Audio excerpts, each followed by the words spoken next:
શ્રી રઘુનાથજી આગળ કહે છે, કૃષ્ણાસ્યમ શ્રી કૃષ્ણાસ્યમ ઇતિ સ્વાસ્યમ પ્રાદુર્ભૂતમ ચકારહી. સર્વોત્તમ સ્તોત્ર ત્રીજો શ્લોક.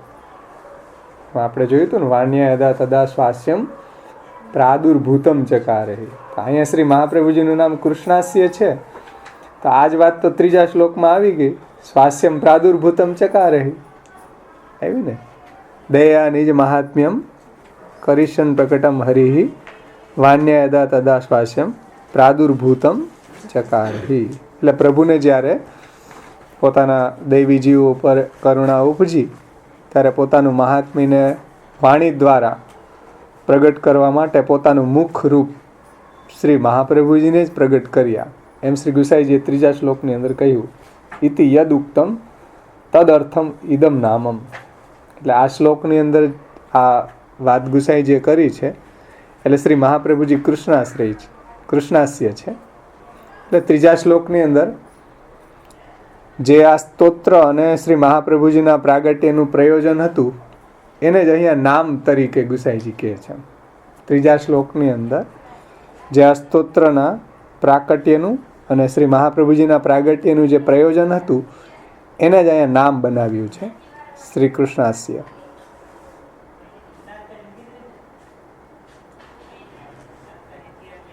એટલે અહીં કહે છે કે યદ ઇતિ ઉક્તમ તદ અર્થમ ઇદમ નામમ કૃષ્ણાસ્ય કૃષ્ણસ્ય આસ્યમ મુખમ વૈશ્વાનરાખ્યમ. એટલે ત્રીજા શ્લોકની અંદર જે વાત કરી હતી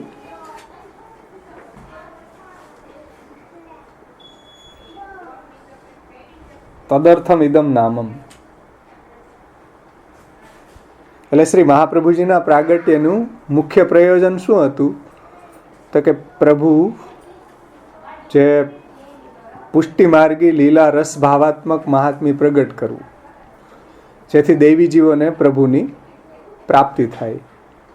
એટલે શ્રી મહાપ્રભુજીના પ્રાગટ્યનું પ્રયોજન છે. એ જ તો મહાપ્રભુજીના પ્રાગટ્યનું પ્રયોજન છે. એટલે એ સંદર્ભમાં જ આ નામ આવ્યું છે. શ્રી મહાપ્રભુજીના પ્રાગટ્યનું પ્રયોજન જે બતાવ્યું હતું આ ત્રીજા શ્લોકની અંદર, કૃષ્ણાસ્યમ પ્રાદુર્ભૂતમ ચકારેહી, કે પુષ્ટિ દૈવી જીવોને પુષ્ટિ માર્ગી લીલા રસ ભાવાત્મક મહાત્મ્ય પ્રગટ કરવું, એટલે દૈવી જીવો છે એને એના દ્વારા પ્રભુની પ્રાપ્તિ થાય એમ. એટલે એ સંદર્ભમાં જ આ નામ આવે છે કૃષ્ણાસ્યમ. તદર્થમ ઇદમ નામમ, એટલા માટે જ આ નામ અહીંયા કહ્યું છે. અને કૃષ્ણાસ્ય આસ્યમ મુખમ વૈશ્વાનરાખ્યમ ઇદંતુ નૈમિતિકમ રૂપમ ન વાસ્તવ્યમ.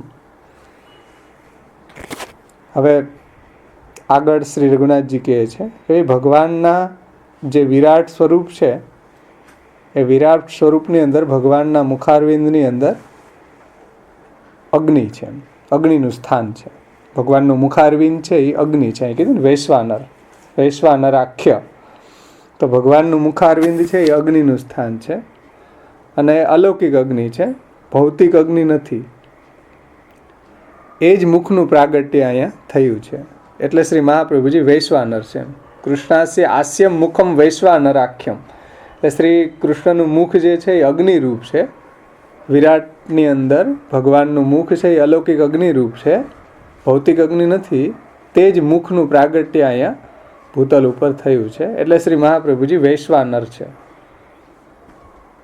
શ્રી વલ્ભાષ્ટકમાં આપણે આમાં શ્રી રઘુનાથજી કહે છે કે ઇદંતુ નૈમિતિકમ રૂપમ ન વાસ્તવ્યમ અતએવ તત્સ્વરૂપાભિજ્ઞે ઉક્તમ અજ્ઞાનાદ્યંધકાર પ્રશમન પટુતા ખ્યાપનાય ત્રિલોક્યામ અગ્નિત્વમ વર્ણિતમ તે કવિભીરપી સદા વસ્તુતઃ કૃષ્ણ એવા. શ્રી વલ્ભાષ્ટક 8મો શ્લોક ઇતિ. એટલે શ્રી વલ્ભાષ્ટકનું પણ એક અહીંયા રઘુનાથજીએ આપ્યું છે શ્લોક 8મો, કે શ્રી વલ્ભાષ્ટકની અંદર એમ કહ્યું છે કે અજ્ઞાનાદિ અંધકાર પ્રશમન પટુતા, એમાં છેલ્લે એમ કીધું ને ગોકુલેશમ ભજન્તે સદા વસ્તુતઃ કૃષ્ણ એવા પ્રાદુર્ભૂતો ભવાન ઇત્યનુભવ નિગમાદ્યુક્ત માનેર અવેત્ય તો આમ શ્રી શ્રી વલ્લભે મેં નિખિલ બુદ્ધ જનાહા ગોકુલેશમ ભજન્તે. તો શ્રી ગુસાઈજી અહીંયા આજ્ઞા કરે છે એવી ત્રણેય લોકની અંદર શ્રી મહાપ્રભુજી અજ્ઞાન અને અંધકારને દૂર કરવાવાળા હોવાથી શ્રી મહાપ્રભુજીનું અગ્નિત્વ છે એ વર્ણવેલું છે. કારણ કે આપ અજ્ઞાન રૂપ અંધકારને દૂર કરવાવાળા છે. જેમ ભૌતિક અગ્નિ આપણે જોઈએ તો અંધકારને દૂર કરે, એમ શ્રી મહાપ્રભુજી અલૌકિક અગ્નિ રૂપ છે. આપણા બધા જે ભગવત સંબંધી અજ્ઞાન, ભગવત સેવા સંબંધી અજ્ઞાન, ભગવાનના મહાત્મ્ય સંબંધી અજ્ઞાન, આવા બધા જ જે અજ્ઞાનો આપણા દૂર કરવાવાળા શ્રી મહાપ્રભુજી છે. એટલે એ અંધકારને દૂર કરે છે. આપ અલૌકિક અગ્નિ રૂપ છે. આપ આપણા અંતઃકરણનો અંધકારને દૂર કરે છે. અને ખરેખર તો આપ ત્યાં ગુસાઈજી આ શ્લોકની અંદર એમ કીધું કે વસ્તુતઃ કૃષ્ણ એવા, અહીં કીધું ને કવિ સદા વસ્તુતઃ કૃષ્ણ એવ, ખરેખર તો આપ કૃષ્ણ જ પ્રગટ થયા છે. એવું 84-252 ભગવદીઓના અનુભવથી સિદ્ધ છે. અને માનેર અવૈત્ય વૈદિકના વેદશાસ્ત્રના પ્રમાણોથી, વેદના પ્રમાણોથી પણ એ સિદ્ધ થાય છે. અને નિખિલ બુદ્ધજના તો જે દૈવીજીવો છે એ તો ગોકુલેશ રૂપે જ આપ શ્રીનું ભજન કરે છે. એટલે અહીંયા કૃષ્ણાસ્ય મુખમ વૈશ્વાનરાખ્યમ એ જે વાત કરી છે ને, અને એ જ વાત ગુસાઈજીએ તમે જુઓ તો શ્રી મહાપ્રભુજી વસ્તુતઃ કૃષ્ણ જ છે. અને કવિઓ જે છે એ પણ એને અગ્નિત્વ તરીકે વર્ણવે છે. હકીકતમાં તો શ્રી મહાપ્રભુજી કૃષ્ણાસ્ય છે. તો એ ત્યાં એને રઘુનાથજીએ સમજાવ્યું કે શ્રી મહાપ્રભુજીને કૃષ્ણાસ્ય રૂપે ગુસાઈજીએ જ ત્યાં વલ્ભાષ્ટકમાં કહ્યું છે કે વસ્તુતઃ કૃષ્ણ એવા, એમ કીધું છે ને. તો વસ્તુતઃ કૃષ્ણ એવા એટલે શ્રી કૃષ્ણ જ છે. કૃષ્ણનું જ મુખારવિંદનું પ્રાગટ્ય અહીંયા થયું છે. તો એ વાત અહીંયા વલ્ભાષ્ટકના શ્લોકથી સમજાવ્યું છે. એમાં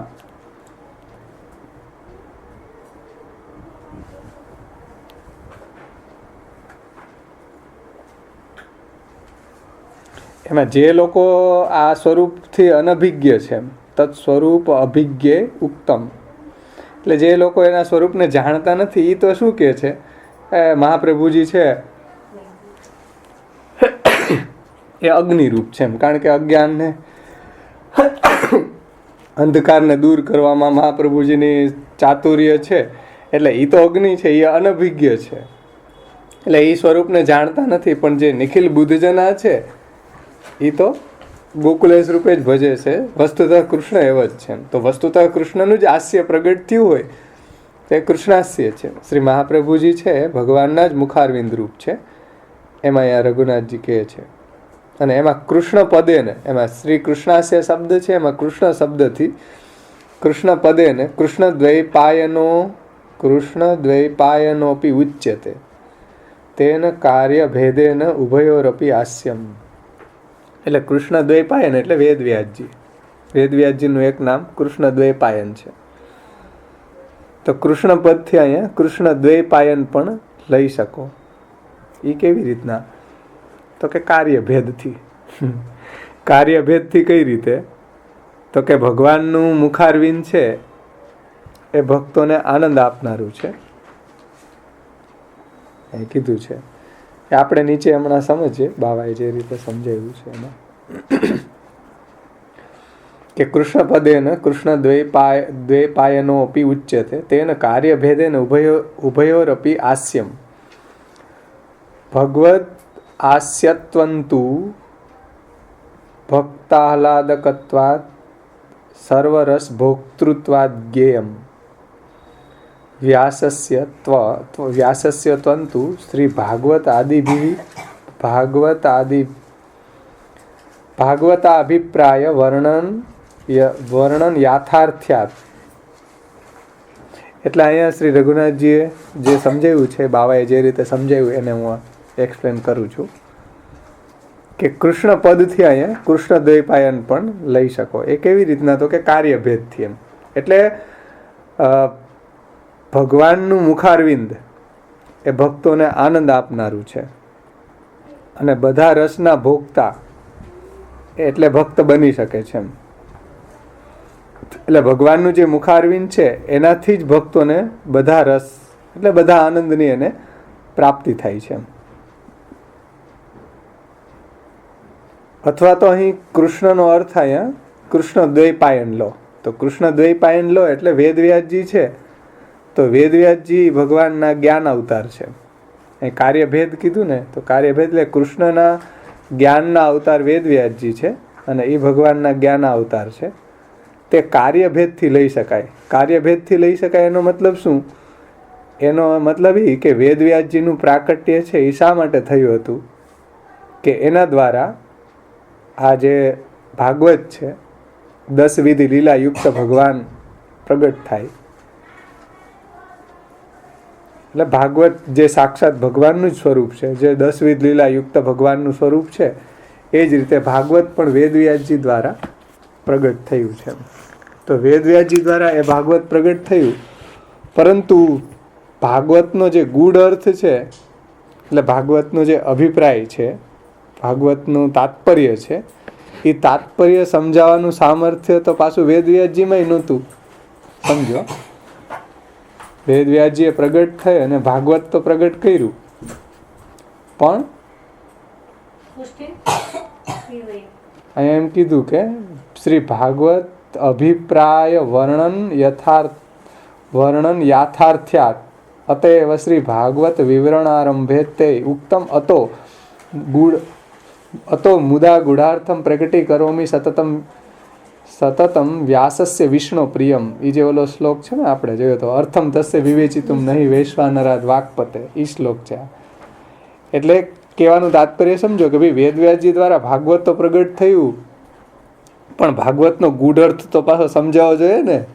ભાગવતનું તાત્પર્ય તો સમજાતું ન હતું, એટલે શ્રી મહાપ્રભુજીને ભગવાને આજ્ઞા કરી કે ભાઈ તમે ભાગવતના ગૂઢ અર્થને પ્રગટ કરો એમ. કે જો તાત્પર્ય જ ન સમજાય વેદનું, ભાગવતનું, તો પછી ભગવાનનું મહાત્મ્ય કે ભગવાનમાં ભક્તિ કઈ રીતે થાય? ધ્યાનથી સમજો કે જો ભાગવતનો ગૂઢ અર્થ આપણને ન સમજાય, એનો અભિપ્રાય ન સમજાય, તાત્પર્ય ન સમજાય, તો કોઈ દિવસ ભગવાનનું સ્વરૂપ, ભગવાનનું મહાત્મ્ય કે ભગવાનમાં આપણને ભક્તિ થઈ શકે નહીં એમ. એટલે તાત્પર્ય સમજવાનું, તો શ્રી મહાપ્રભુજી એનું તાત્પર્ય આપણને સમજાવ્યું એમ. એટલે આપણે ત્યાં પ્રસંગ આવે કે શ્રી મહાપ્રભુજી જ્યારે બદ્રિકાશ્રમ પધાર્યા ત્યારે 3 દિવસ ને 3 રાત્રિ સુધી એક શ્લોક, યુગલ ગીતનો એક શ્લોક ઉપર મહાપ્રભુજી એનું વ્યાખ્યાન કર્યું. તો વેદવ્યાસજી કહે છે કે આવું તો મને નથી ખબર. વેદવ્યાસજી કહે છે કે આવી તો મને નથી ખબર, મેં લખ્યું મને નથી ખબર આનો ભાવ એટલો બધો દિવ્ય અલૌકિક આવો ભાવ છે, આ શ્લોકનો અર્થ આવો થાય એમ. તો તમે જુઓ, વેદવ્યાસજીએ ભાગવત તો લખ્યું, ભાગવત તો પ્રગટ કર્યું, પણ એનો ગૂઢ અર્થ, એનું તાત્પર્ય, એનો ભાવ જે છે એ તો મહાપ્રભુજી સિવાય કોઈ સમજાવવા માટે સમર્થ નથી, એમ શ્રી મહાપ્રભુજી પોતાના શબ્દોમાં કહે છે. એટલે વેદવ્યાસજીએ ભાગવત પ્રગટ કર્યું, એટલે ભગવાને જ એના હૃદયમાં બિરાજીને વેદવ્યાસજી દ્વારા ભાગવત પ્રગટ કરી દીધું એમ. પણ ભાગવતનો અભિપ્રાય તો શ્રી મહાપ્રભુજી દ્વારા જ પ્રગટ થયો છે એમ. એટલે શ્રી મહાપ્રભુજીએ સુબોધનીજીમાં પહેલા સ્કંદના પહેલા અધ્યાયના પહેલા સ્કંદની એટલે કારિકા, 5મી કારિકામાં એક પહેલો સ્કંદ, પહેલો અધ્યાય, પહેલા શ્લોક, એમાં 5મી કારિકા છે સર્વપ્રથમ મંગલાચરણમાં. એમાં શ્રી મહાપ્રભુજી એમ કીધું છે કે અર્થમ તસ્ય વિવેચિતુમ નહીં વૈશ્વાનરાદ વાક્પતે અન્યસ્તત્ર વિધાય માનુષતનુ મામ વ્યાસવત શ્રીપતિ દત્વા જ્ઞાનમ ચ કૃપાવલોકમ પટુર્યસ્માદ અહમ મુદા ગુઢાર્થમ પ્રકટી કરોમી બહુધા વ્યાસસ્ય વિષ્ણુ પ્રિયમ. એ શ્લોક અહીં રઘુનાથજી આપ્યો છે. એટલે શ્રી ઠાકોરજીએ જેમ વેદવ્યાસજીને ભાગવત પ્રગટ કરવાની આજ્ઞા કરી છે, એમ શ્રી મહાપ્રભુજીને ભાગવતના ગૂઢ અર્થ પ્રગટ કરવાની આજ્ઞા કરી છે. એટલે શ્રી મહાપ્રભુજી પોતે એમ કહે છે કે મને પણ આ રીતે ભગવાને આજ્ઞા કરી છે ભાગવતના ગૂઢ અર્થ પ્રગટ કરવાની. અને શ્રી મહાપ્રભુજી ત્યાં પોતાના પ્રાગટ્યનું પ્રયોજન બતાવી રહ્યા છે આ શ્લોકમાં. અર્થમ તસ્ય વિવેચિતુમ નહીં વૈશ્વાનરાદ વાક્પતે. એટલે તે અર્થમાં શ્રી કૃષ્ણાસ્ય શ્રી મહાપ્રભુજી છે એમ રઘુનાથજી કહે છે. કારણ કે ભાગવતનો ગૂઢ અર્થ કોણ પ્રગટ, ભાગવતને જેટલું ભગવાન જાણે એટલું કોણ જાણી શકે? તો કે ભગવાનનો આસ્ય હોય એ જાણી શકે.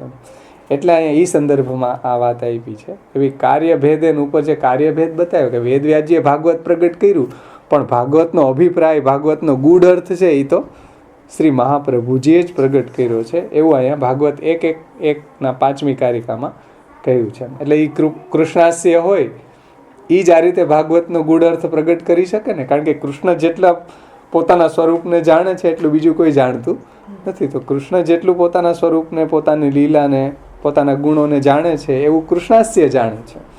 એટલે શ્રી મહાપ્રભુજીએ ભાગવતના ગૂઢ અર્થ પ્રગટ કરીને ભગવાનનું જે મહાત્મ્ય આપણને સમજાવ્યું અલૌકિક, એટલા માટે શ્રી મહાપ્રભુજી કૃષ્ણાસ્ય છે.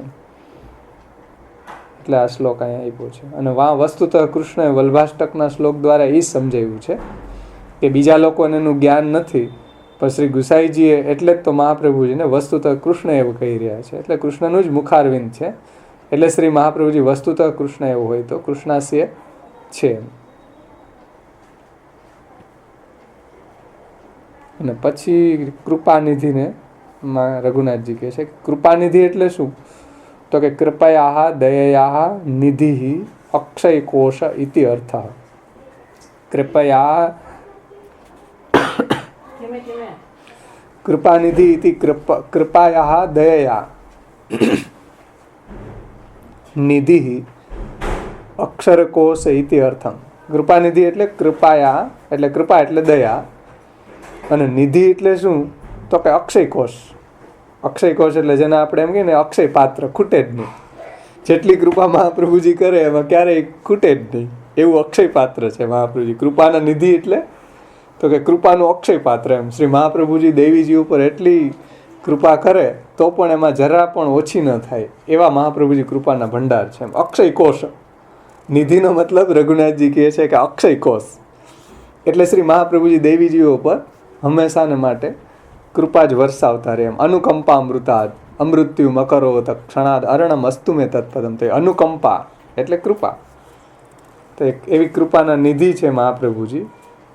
એવી અલૌકિક કૃપા ભક્તો ઉપર કરે છે કે ભગવાન એમ કે ભાઈ લીલાનું દર્શન ન કરો, પણ મહાપ્રભુજી અનુગ્રહ કરે તો લીલાનું દર્શન થઈ જાય. એવી કૃપાના નિધિ એમ. ભગવાનને વિનંતી કરે કે ભાઈ આપની લીલા સામગ્રીના દર્શન કરાવો તો ન થાય, પણ મહાપ્રભુજીને વિનંતી કરો તો શ્રી મહાપ્રભુજી કૃપા કરીને કરાવે. કૃષ્ણદાસ મેઘનને કેવા ભગવદીઓને બધાને શ્રી મહાપ્રભુજીએ એ રીતે લીલા સામગ્રીના અલૌકિક એવા દર્શન કરાવ્યા હતા. તો શ્રી મહાપ્રભુજી એ રીતે કૃપાના ભંડાર છે, કૃપાના નિધિ છે અને અક્ષય છે એમ. એમાં ક્યારેય ખૂટતી નથી એમ. આપણે શું હોય કે આપણે તો ગમે એટલું વાપરીએ તો એક દિવસ એવો આવે કે પૂરું થઈ જાય. શ્રી મહાપ્રભુજી એવા નથી. શ્રી મહાપ્રભુજી તો રઘુનાથજી કહે છે કે અક્ષય કોશ નિધિ છે એમ. ગમે એટલી કૃપા કરે તોય મહાપ્રભુજી પાસે એટલી ને એટલી કૃપા છે. અક્ષય કોશ છે, ભંડાર છે. તો આ રીતે રઘુનાથજી અહીંયા કૃષ્ણાસ્યનું વર્ણન કરે છે. પછી ચાચા ગોપેશ્વરજીને આપણે લઈએ.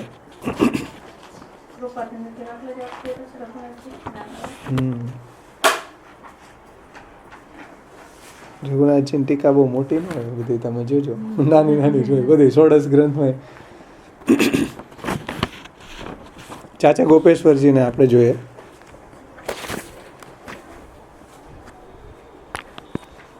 કૃષ્ણાસ્ય કઈ રીતે? એમાં એને વલ્ભાષ્ટકનો 8મો શ્લોક આપ્યો એ વસ્ત કૃષ્ણ અને ભાગવતનો આ અર્થમ તસ્ય વિવેચિતુમ નહીં હોય. એટલે એ શ્રી મહાપ્રભુજીના મુખારવિંદ રૂપ હોય તો જ આ રીતે ભાગવતનો ગૂઢ અર્થ પ્રગટ કરી શકે. અને કૃષ્ણના મુખારવિંદ રૂપ હોય એટલે જ તો ગુસાઈજી વસ્તુતઃ કૃષ્ણ એમ કહે છે. અને બધા પ્રમાણોથી એ સિદ્ધ છે.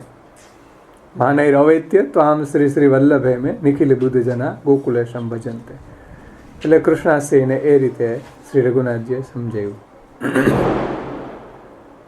પછી આગળ ચાચા ગોપેશ્વરજી કહે છે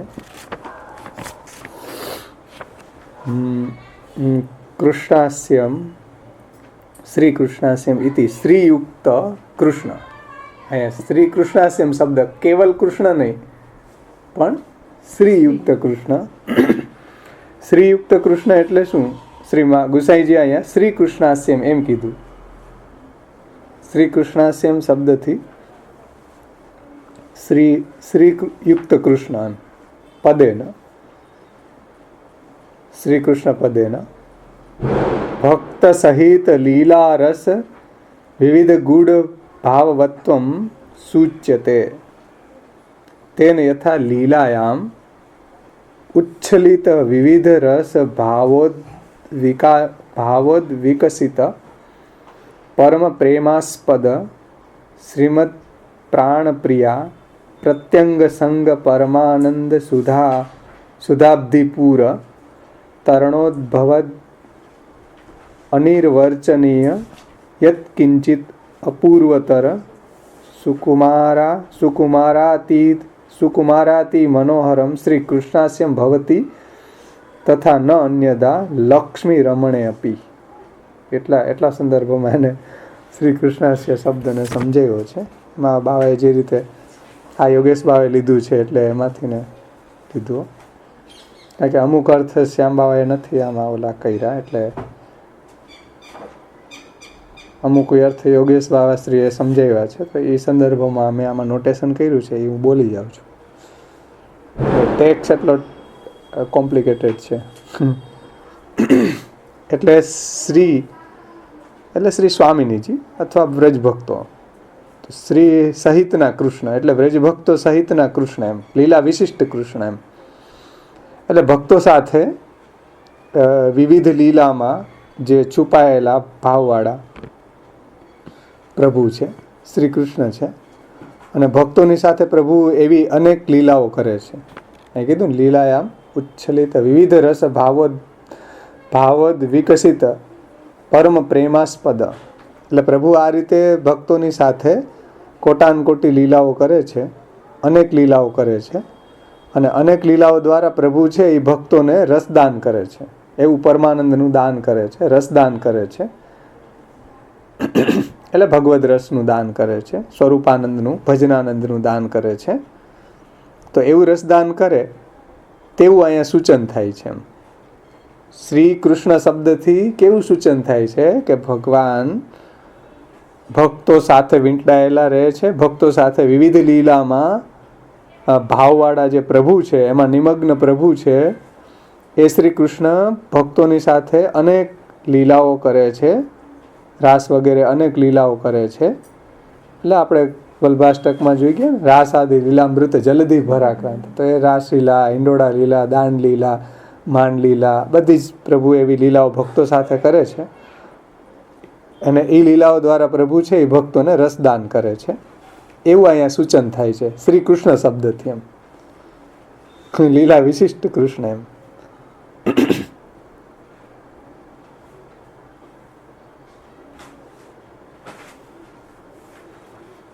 અને તેન યથા લીલાયામ ઉચ્છલિત વિવિધ, એને સમજાવે છે કે ભાઈ ભગવાન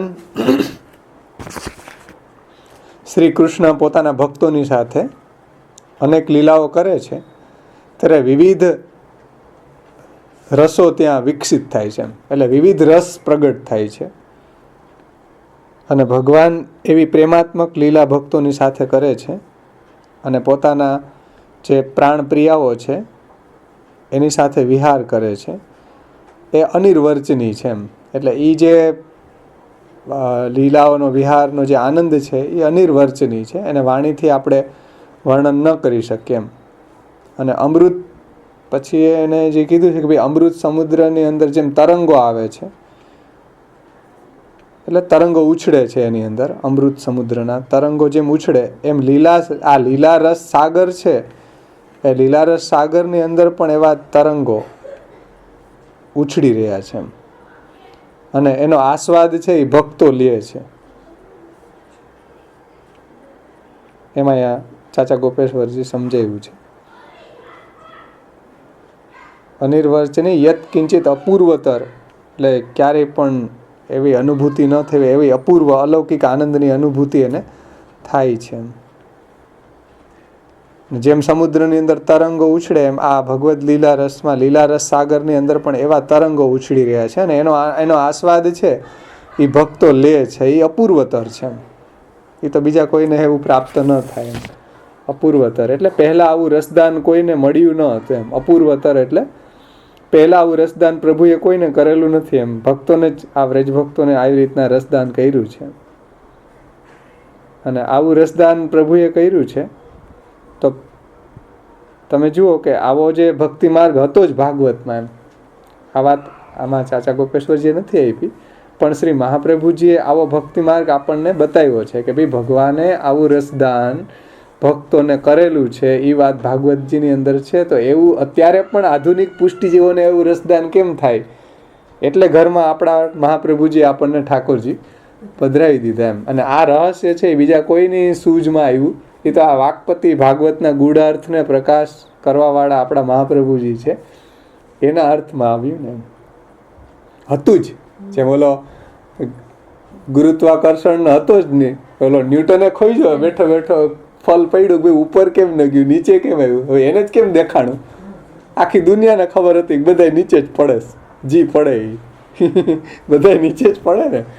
ખોજવા વાળા તો એ ન્યૂટન હતો. એમ આ બધું ભાગવતમાં હતું જ, પણ ખોઈજું કોણે? આપણા મહાપ્રભુજીએ. ભાગવત ગુઢાર્થ પ્રકાશ અને પરાયણ શ્રી ભાગવત પિયુષ સમુદ્ર મથનક્ષમ તત્સાર ભૂતરા શસ્ત્રી ભાવ પૂરિત વિગ્રહ. તો આપણા મહાપ્રભુજીને એ દેખાણું કે ભાઈ જો કૃષ્ણ આ રીતે વ્રજભક્તો સાથે લીલા કરી અને એનો નિરોધ અને દસમ સ્કંદનો અર્થ જ છે નિરોધ, કે પ્રભુ આ રીતે ભૂતલ ઉપર ભક્તોનો નિરોધ કરવા માટે ભૂતલ ઉપર પ્રગટ થઈ અને આ રીતે ભક્તો સાથે લીલા કરી અને એની પ્રપંચ વિસ્મૃતિપૂર્વક ભગવદ આસક્તિ કરાવી દે છે.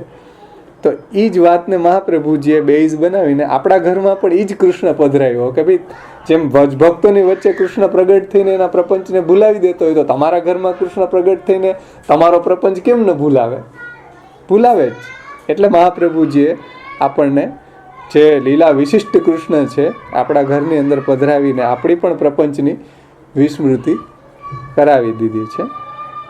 એવું હમણાં આજ આમાં જે બાવાશ્રીએ સમજાવ્યું છે આ સીડીમાં, એટલે મને આજ એ વાત યાદ આવી ગઈ કે ભાઈ આખા ભાગવતના આધાર ઉપર જે મહાપ્રભુજીએ આપણો આખો સેવાનો પ્રકાર પ્રગટ કર્યો છે, તો એ વાત બીજા કોઈને દેખાણી ન હતી. એમ વેદવ્યાસજીએ પ્રગટ કર્યું એની નથી દેખાણી. એ કીધું ને કે કાર્ય ભેદે એને તો પ્રગટ કરી દીધું, પણ ભાગવતનો ગૂઢ અર્થ ન સમજે ત્યાં સુધી કાર્ય અધૂરું છે. તમને કોઈ આપણને પુસ્તક આપી દે પણ સમજાય જ નહીં, શું કરવું? એટલે શ્રી મહાપ્રભુજી એવા છે કે આપણને ભાગવતનું રહસ્ય, ભાગવતનો ગૂઢ અર્થ પ્રકાશ કરી અને સમજાવ્યો છે.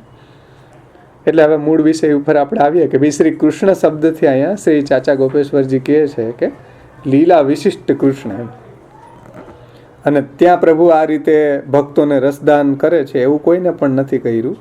તો એવું રસદાન પ્રભુ ભક્તોને કરે છે.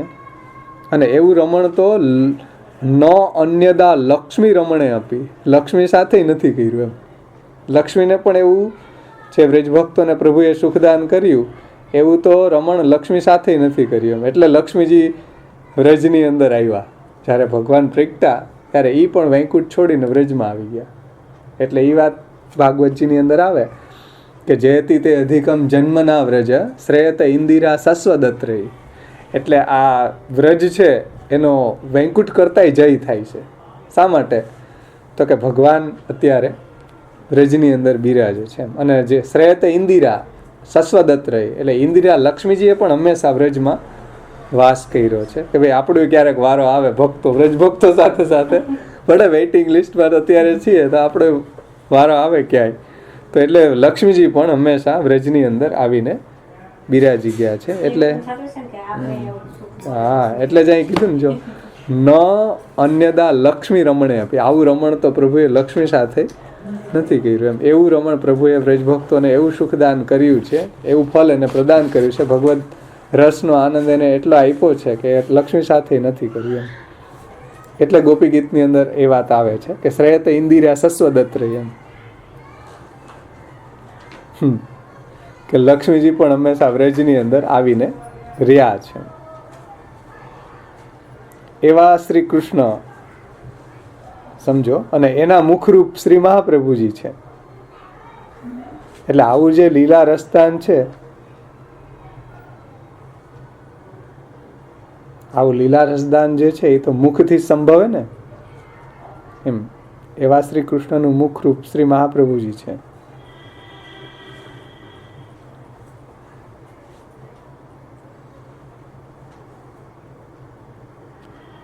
એટલે આગળ કહે છે કે આચાર્યાણાંતુ તાદ્રશ આચાર્યાણાંતુ તાદ્રશ આસ્ય રૂપત્વેન તાદ્રશ શકલ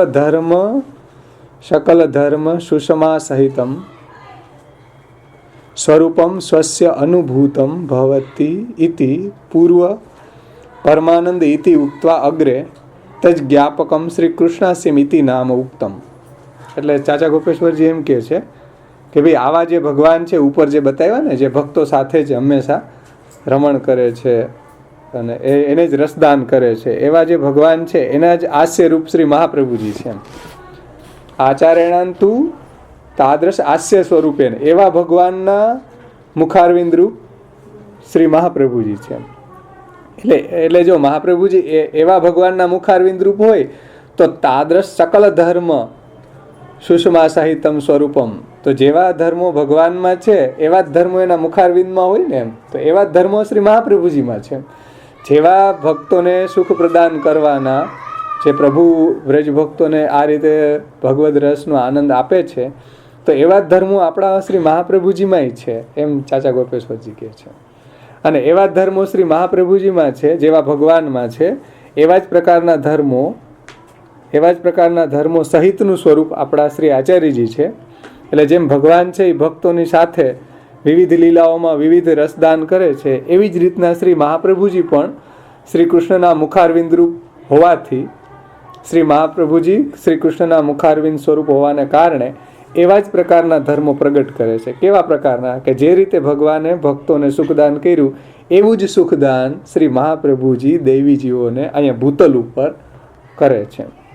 અને એટલે જ પહેલાં શ્રી મહાપ્રભુજીનું એક નામ પરમાનંદ આપ્યું હતું. એટલે આવો જ અનુભૂતિ શ્રી મહાપ્રભુજી પણ કરાવે છે આપણને, કે જેવું સુખદાન વ્રજભક્તોને કરાવ્યું અને વ્રજભક્તોની વચ્ચે ભગવાને પ્રગટ થઈને જે રીતે પ્રપંચ વિસ્મૃતિપૂર્વક એને ભગવદ આસક્તિ કરાવી દીધી, એ જ ઠાકોરજી આપણા ઘરમાં શ્રી મહાપ્રભુજીએ પધરાવીને આપણી પણ પ્રપંચની વિસ્મૃતિ કરાવીને આપણે પણ ભગવાનમાં એવા પ્રપંચ વિસ્મૃતિપૂર્વક ભગવદ આસક્તિ આપણી પણ શ્રી આચાર્યજીએ સિદ્ધ કરાવી છે. ને એટલા માટે જ શ્રી મહાપ્રભુજીનું આગળ નામ પરમાનંદ આપ્યું હતું, કે જેમ ભગવાન પરમાનંદ આપવાવાળા છે ભક્તોને, એમ શ્રી મહાપ્રભુજી પણ દૈવી જીવોને, નિજજનોને પરમાનંદ આપે છે. એટલે પહેલા શ્રી મહાપ્રભુજીનું પરમાનંદ નામ કહ્યું છે, કારણ કે શ્રી કૃષ્ણના જ હાસ્ય છે, તેથી જ તે આનંદ પરમાનંદ રૂપ છે. અહીં એ એંગલથી નામ સમજાય કે ભાઈ કૃષ્ણના હાસ્ય છે એટલે એ આનંદ અને પરમાનંદ રૂપ છે. એટલે અહીં ચાચા ગોપેશ્વરજી કહે છે કે પરમાનંદ ઇતિ ઉક્ત્વા અગ્રે તજ જ્ઞાપકમ શ્રી કૃષ્ણાસ્યમ ઇતિ નામ ઉક્તમ. એટલા માટે જ આગળ શ્રી મહાપ્રભુજીના આ આનંદ અને પરમાનંદ નામ આપ્યા છે. શા માટે? કે શ્રી મહાપ્રભુજી કૃષ્ણાસ્ય છે. શ્રી મહાપ્રભુજી કૃષ્ણાસ્ય છે એટલા માટે જ શ્રી મહાપ્રભુજી આનંદ રૂપ છે, પરમાનંદ રૂપ છે એમ. અને જેમ શ્રી કૃષ્ણ ભક્તોને કેવું એને સરસ પહેલાં કૃષ્ણનું શ્રી કૃષ્ણ શબ્દ સમજાયો અને પછી એના હાસ્ય રૂપ શ્રી મહાપ્રભુજી છે. એટલે સમજી જવાનું કે જેમ કૃષ્ણ ભક્તોને પરમાનંદની અનુભૂતિ કરાવે છે, લીલા રસનું દાન કરે છે, એના પ્રપંચને ભૂલાવીને પોતાનામાં એને આસક્ત કરી દે છે, તો એનું જ મુખારવિંદ રૂપ જો મહાપ્રભુજી હોય તો એ એવું જ કરે ને.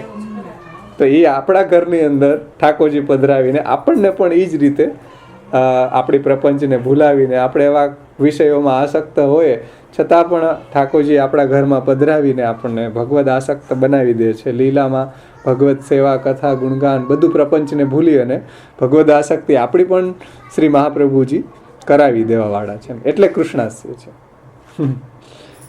પહેલા પ્રભુનું સ્વરૂપ સમજાવ્યું, પછી એવા જ આપણા મહાપ્રભુજી જ છે એમ. અતએવ એતાદૃશ સ્વરૂપ જ્ઞાન પૂર્વકમ તદેક મનઃ જપ કર્ણસ્ય ફલમ કૃષ્ણાધરામૃતા સ્વાદ સિદ્ધિરત્ર ન સંશય ઇતિ ઉક્તમ ભ્રમરકીટ ન્યાયેન. પછી ચાચા ગોપેશ્વરજી કહે છે કે એટલા જ માટે શ્રી મહાપ્રભુજી કૃષ્ણાશ્રય છે, એટલા માટે કૃષ્ણના મુખારવિંદ રૂપ છે, અને એટલા જ માટે શ્રી મહાપ્રભુજીના સ્વરૂપનું જો ધ્યાન કરવામાં આવે, એતાદ્રશ સ્વરૂપ જ્ઞાન પૂર્વકમ એટલે શ્રી મહાપ્રભુજીના સ્વરૂપ જ્ઞાન પૂર્વક તદેક મનઃ મહાપ્રભુજીમાં જ મનવાળા થઈને જપ કરણસ્ય આ સર્વોત્તમ સ્તોત્રનો જો જપ કરવામાં આવે તો એવા ભક્તોને પણ શ્રી મહાપ્રભુજી ફલમ કૃષ્ણાધરામૃતા સ્વાદમ સિદ્ધિ, જેમ ઉપર કીધું ને કે જેમ ભગવાન ભક્તોને પોતાના વિવિધ લીલાઓ દ્વારા ભગવદ રસનું અધરામૃતનું દાન કરે છે, એ જ રીતે શ્રી મહાપ્રભુજી પણ કૃષ્ણાસ્ય હોવાને કારણે એ શ્રી મહાપ્રભુજીના જ્ઞાનપૂર્વક શ્રી મહાપ્રભુજીમાં જ મનવાળા થઈને જો આ સર્વોત્તમ સ્તોત્રનો જપ કરવામાં આવે એને પણ આવું ફલ કૃષ્ણાધરામૃતા સ્વાદ ફલ એને પણ પ્રાપ્ત થાય છે, એમ ચાચા ગોપેશ્વરજી કહે છે. કેને સરતિશે તદેક મનઃ જપ કર્ણસ્ય, શ્રી મહાપ્રભુજીમાં મનવાળો થઈને, મહાપ્રભુજીમાં મનવાળો થઈને મતલબ કે શ્રી મહાપ્રભુજી જ મારા આચાર્ય છે, મહાપ્રભુજીમાં એવી ભક્તિ, મહાપ્રભુજીમાં એવી નિષ્ઠા, મહાપ્રભુજીમાં આદર, શ્રી મહાપ્રભુજીમાં પ્રેમ, તો એવું જો હશે તો એની વાણી પ્રમાણે આપણું જીવન હશે તો ચોક્કસ મહાપ્રભુજી અહીં કીધું, ચાચા ગોપેશ્વરજી કહે છે કે એવા ભક્તને ફલમ ફલ શ્રી મહાપ્રભુજી આપશે. કૃષ્ણાધરામૃતા સ્વાદ ઇતિ ઉત્તમ, કૃષ્ણાધરામૃતા સ્વાદની સિદ્ધિ એને મળશે. જેમ પણ શરત એ છે કે આ સ્તોત્રથી સર્વોત્તમ સ્તોત્રનો પાઠ કરીએ આપણે નિત્ય શ્રી મહાપ્રભુજીમાં જ એકમાત્ર મનવાળા થઈને એનો જપ કરીએ તો આપણને પણ કૃષ્ણાધરામૃતા સ્વાદની સિદ્ધિ મળશે, જેમાં કોઈ સંશય નથી. કારણ કે શ્રી કૃષ્ણના મુખારવિંદમાં જે રસ છે એ તો કૃષ્ણાધરામૃતા સ્વાદ, એ રસનો આસ્વાદ આપણને ચોક્કસ મળે છે. કારણ કે કૃષ્ણાસ્ય છે ને મહાપ્રભુજી, તો શ્રી મહાપ્રભુજી કૃષ્ણાસ્ય હોય તો કૃષ્ણના ધરામૃતનો સ્વાદ છે એ હાસ્યમાં પણ છે, એ મહાપ્રભુજી આપણને પ્રદાન કરે છે. ક્યારે? તો કે જ્યારે આપણે એનો સ્તોત્રનો આ પાઠ કરશું નિષ્ઠાપૂર્વક, એમાં જ મનવાળા થઈને, ત્યારે ચોક્કસ મહાપ્રભુજી એવી કૃપા કરશે અને એને આ રીતે કૃષ્ણના અધરામૃતના સ્વાદની સિદ્ધિ મળશે, ચોક્કસ મળશે. કારણ કે શ્રી મહાપ્રભુજી એ કૃષ્ણના હાસ્ય છે અને એના ધ્યાન દ્વારા, એના નામનો પાઠ દ્વારા, જપ દ્વારા એ સિદ્ધિ મળશે. જેમ કઈ રીતે? તો શ્રી ચાચા ગોપેશ્વરજી કહે છે કીટ ભ્રમર ન્યાયન. કીટ ભ્રમર ન્યાયન, તો કે કીટ ભ્રમર ન્યાય એટલે શું કે જેમ કીટ હોય, કીડો હોય, એ ભમરીનું સ્મરણ કરે ને, એના ધ્યાન કરતો કરતો એના રૂપ બની જાય. એમ કેવી રીતના સિદ્ધિ મળશે? તો કે સતદેક મનઃ, એમાં જ મનવાળો થઈ જશે. એટલે એનો ભક્ત મહાપ્રભુજીના આ ગ્રંથોનો અભ્યાસ, એના પ્રમાણે જીવન, એનો પાઠ કરતો કરતો એ પણ એના રૂપ બની જશે. અહીં કીધું ને કીટ ભ્રમર ન્યાય. ને કીટ ભ્રમર ન્યાય એટલે શું કે જેમ કીડો હોય, ભમરી, એ તો બધાને ખબર હશે કે ભમરી ઓલું દર બનાવે, એની અંદર કઈ બચ્ચા નથી મૂકતી ભમરી પોતાના, પણ ઓલી ઈયળો લઈ આવીને એમાં ઘુસાડે ને પછી એને પેક કરી દે, પછી એને પોતાની આર હોય એ મારે, તો ઓલી બિચારી અંદર જે કીડો હોય એ એનું ચિંતન કરતો રહે કે આગળ આવશે, આગળ આવશે, આગળ આવશે. કૃષ્ણમ તન્મયમ જગત, જે બોલા કંસને થઈ ગયું હતું એ બોલી ભમરી બિચારી અંદર એનું ચિંતન કરતી કરતી ભમરી બની જાય. એ તો હકીકત છે, અમે તો એક્સપેરિમેન્ટ કરીને જોયું કે નાખતાય જોયું ને નીકળે એ જોયું. ભમરી જે એમાં નાખે તો ઈડ લઈ આવીને નાખે છે એમાં કીડાને, પછી જયારે ખોલે ને, અથવા તો અમે જ ખોલતા હોઈએ ભમરી થઈ નીકળે અંદરથી. આપણને આશ્ચર્ય થાય, ખાલી નાખી ઈડ ને નીકળી ગઈ, કઈ બચ્ચું થોડું હતું ભમરીનું, પણ નીકળે ભમરી થઈ. કીટ ભ્રમરન્યાય શાસ્ત્રમાં બતાવ્યો છે અહીંયા. તો ચાચા ગોપેશ્વરજી કહે છે કીટ ભ્રમરન્યાય એટલે જેનું આપણે ચિંતન કરીએ એના રૂપ બની જાય. જો મહાપ્રભુજીનું ચિંતન કરીએ, એનો આ સર્વોત્તમ સ્તોત્રના પાઠ કરીએ અને તદેક મના, મહાપ્રભુજીમાં મન રાખીને જપ કરીએ તો આપણે પણ એના રૂપ બની જાય. એમાં યાર ગોપેશ્વરજી કહે છે કે જેમ કીટ ભ્રમર ન્યાયથી, એટલે જેમ કીટ છે એ ભ્રમરીનું સ્મરણ કરતા કરતા, ધ્યાન કરતા કરતા એ ભ્રમરી બની જાય છે. અને પછી શું કરે છે એ પછી બહુ સરસ વાત કરી છે કે પછી ભમરી બની જાય પછી સ યથા ભ્રમર ધ્યાનેન ભ્રમરી ભૂય, એટલે ભ્રમરનું ધ્યાન કરતા કરતા ભમરી થઈ ગયા પછી પુનઃ મધુપાનાદિકમ કરોતી, પાછી મધુપાની કરી શકે. પછી ભમરી બની ગયા પછી ઓલી બધી ભમરીઓ ભેગી જઈ અને મધુપાન કરે છે. એટલે મધનું, એમ ફૂલની અંદર રહેલા રસને ચૂસે છે. તો એ રીતે ભ્રમર ધ્યાને ન ભ્રમરી ભૂય એટલે ભમરી થઈ જાય પછી પુનઃ મધુપાનાદિકમ કરોતી, અને પછી મધનું પાન કરી શકે છે. તથા એતદ આસ્ય સ્વરૂપ ધ્યાનેન એતાદ્રશ રસાત્મકી ભૂય પુનઃ રસપાનમ કરોતી ઇતિ ભાવ. એટલે એ જ રીતે મહાપ્રભુજીના જે ભક્ત જે છે, જેમ ઓલી ભમરી છે એ ભ્રમરી કીટ હતું, એ ભ્રમરી બની ગઈ અને પછી પાછી બધી ભમરી ભેગું એ રસપાને કરી શકે છે.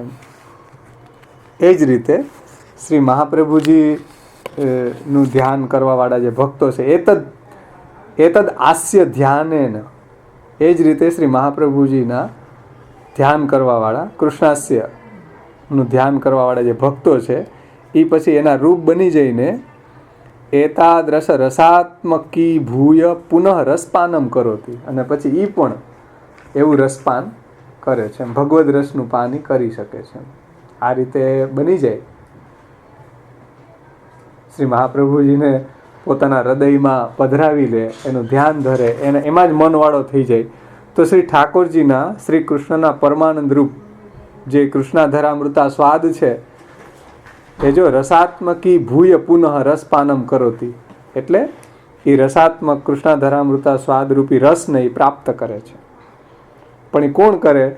એના મય બની ગયો હોય એ. ઓલી ભમરી ક્યારે કરી શકે? જ્યારે એ ભમરી એ કીટ ભ્રમર ન્યાયથી ભમરી બની જાય ને પછી રસપાન કરે. એમ આપણે પણ જો આ રીતે શ્રી મહાપ્રભુજી મય બની જાય તો આપણે પણ પછી આ રીતે કૃષ્ણાધરામૃતા સ્વાદરૂપી રસપાન, એ કીધું કે એતાદ્રશ રસાત્મકી ભૂય પુનઃ રસપાનમ કરોતી ઇતિ ભાવ, એવો ભાવ છે કે પછી એ પણ કૃષ્ણાધરામૃતા સ્વાદ રૂપી રસનો પાન કરી શકે છે. પણ ક્યારે? એના રૂપ બની જાય ત્યારે. એનું આ સર્વોત્તમ સ્તોત્રનો પાઠ કરતાં કરતાં શ્રી મહાપ્રભુજી મય એમાં નિષ્ઠા આવી જાય, એના વચન પ્રમાણે એનું જીવન બની જાય, શ્રી મહાપ્રભુજી પ્રત્યે આદર, શ્રી મહાપ્રભુજી પ્રત્યે એવી અનન્ય ભક્તિ એનામાં પ્રગટ થઈ જાય, તો પછી એ પણ એવો કીટ ભ્રમર ન્યાયથી પછી એ પણ એવું મધુપાન કૃષ્ણાધરામૃતા સ્વાદ એને પ્રાપ્ત થઈ જાય છે. એવો ભાવ અહીંયા કૃષ્ણાસ્યમ શબ્દથી કહે છે. અન્યથા આચાર્યાણામ તત્સિદ્ધ રૂપત્વ અભાવે તન્નામનામ તદ્દાન સામર્થ્યમપી ન ભવેદિતિ એવં સતી ઇદ્રગ્રૂપ પરમાનંદ સ્વરૂપ જ્ઞાપનાયૈવ ઉક્તમ શ્રી કૃષ્ણાસ્યમ ઇતિ. એમાં એ રીતે સમજાવ્યું છે કે અન્યથા એટલે શ્રી મહાપ્રભુજીનું, શ્રી આચાર્યજી શ્રી કૃષ્ણાસ્ય છે. એટલે શ્રી આચાર્યજીનું શ્રી કૃષ્ણાસ્ય ન હોત તો આચાર્યજીના સ્વરૂપનું ધ્યાન કરવાથી, એટલે જો મહાપ્રભુજી છે એ કૃષ્ણાસ્ય ન હોત, સમજો, શ્રી મહાપ્રભુજી જો કૃષ્ણના મુખારવિંદ રૂપ ન હોત, શ્રી કૃષ્ણાસ્ય ન હોત, તો અન્યથા આચાર્યાણામ તત્સિદ્ધ રૂપત્વ અભાવે, તો જો શ્રી મહાપ્રભુજી કૃષ્ણાસ્ય ન હોત તો શ્રી મહાપ્રભુજીના સ્વરૂપનું ધ્યાન કરવાથી કૃષ્ણાધરામૃતા સ્વાદ કેવી રીતના પ્રાપ્ત થઈ શકત?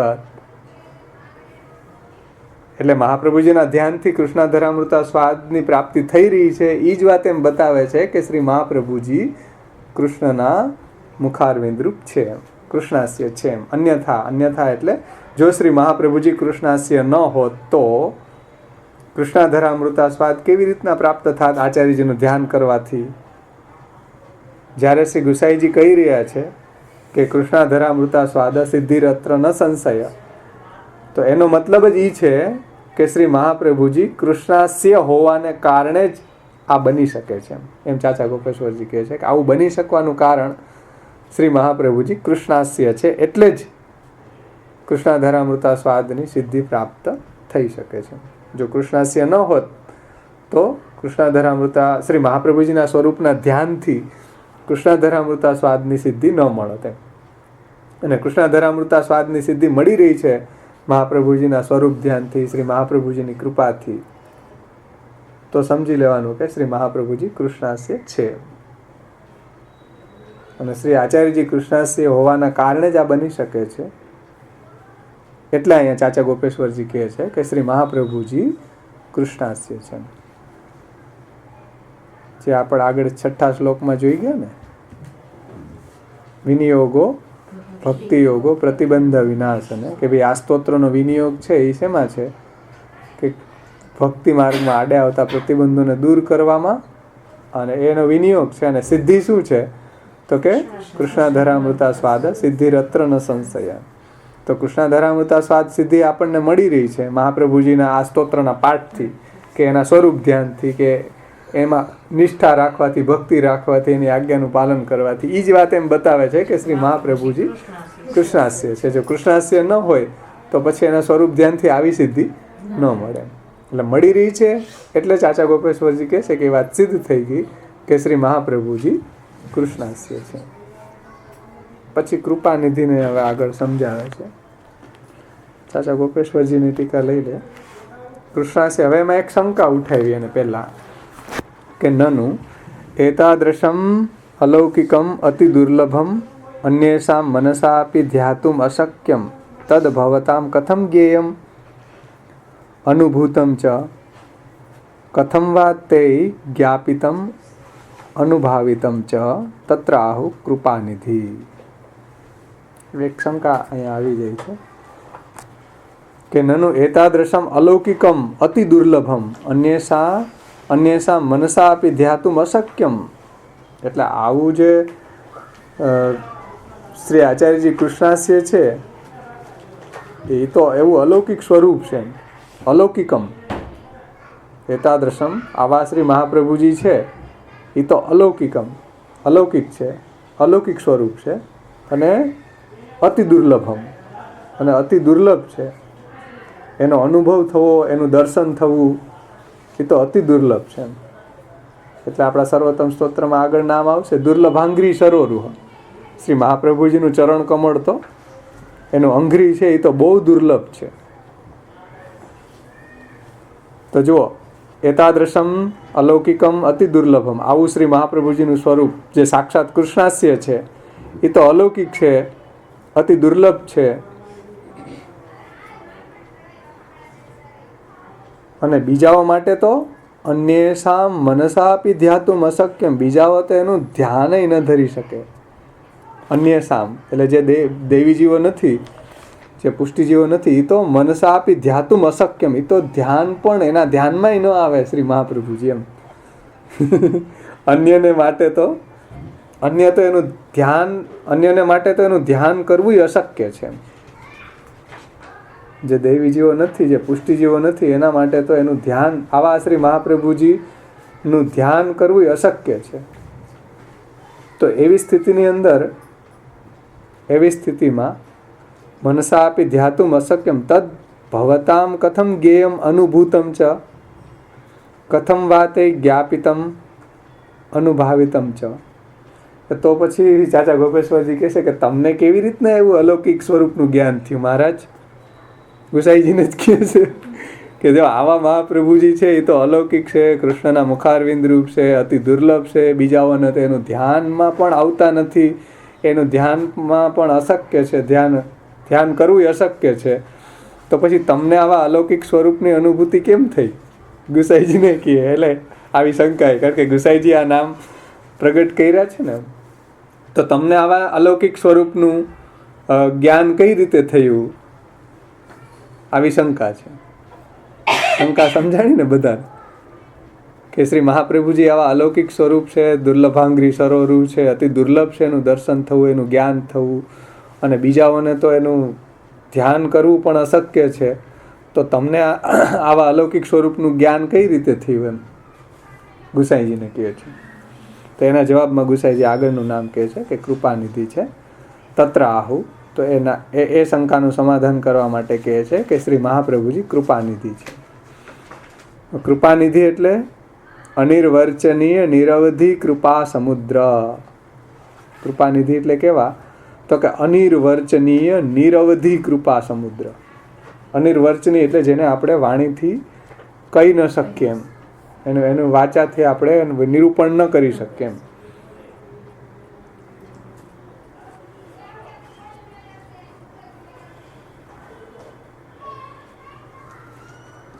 કૃપાનિધિ એટલે અહીંયા અનિર્વચની નિરવધિ કૃપાના સમુદ્ર છે એમ.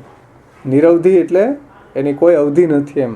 જેમ આપણે આગળ આવ્યું ને સમુદ્ર કેવો છે, આગળ ગોકુલનાથજીએ કીધું ને જલનિધિ, જલનિધિ એમ એટલે અગાધ, અગાધ, અગાધ એટલે નિરવધિ, એની કોઈ એન્ડ નથી એમ, એવો અગાધ. તો નિરવધિ કૃપાના સમુદ્ર છે શ્રી મહાપ્રભુજી, નિરવધિ કૃપાના સાગર છે. અને પછી કહે છે ગોપેશ્વરજી કે તત્ર યથા રત્નનિધિ સમુદ્ર અયમ આશય. એટલે કૃપાનિધિનો આશય શું થાય તો કે નિરવધિ, અનિર્વચની નિરવધિ કૃપાના સમુદ્ર છે. એટલે અનિર્વચની નિરવધિ કૃપા એટલે આપણે એને વાણીથી એનું વર્ણન આપણે કરી શકીએ નહીં. એ અનુભવિક ગમ્ય છે એમ. જે દૈવી જીવ ઉપર કૃપા કરી હોય એને જ એ સમજાય કે મહાપ્રભુજી કેવા કૃપાનિધિ છે. બધાને ન સમજાય. અનિર્વચનીનો મતલબ જે દૈવી જીવો ઉપર શ્રી મહાપ્રભુજી કૃપા કરીને જે ફલદાન કર્યું છે એ જ મહાપ્રભુજીની કૃપાને સમજી શકે, જાણી શકે, એનું જ્ઞાન થઈ શકે. બધાને મહાપ્રભુજીની કૃપાનું જ્ઞાન ન થાય કારણ કે અનિર્વચની છે, અનુભવિક ગમ્ય.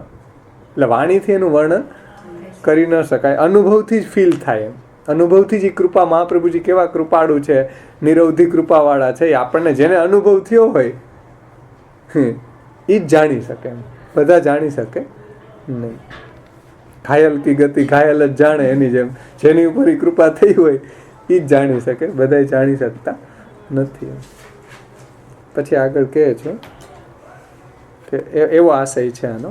અયમ એનો આશય એવો છે, અયમ આશય એટલે એનો આશય એવો છે. હવે એનો આશય સમજાવે છે. અનિર્વચની નિરવધિ કૃપા સમુદ્ર એનો આશય સમજાવે છે કે યથા રત્નનિધિ સમુદ્ર.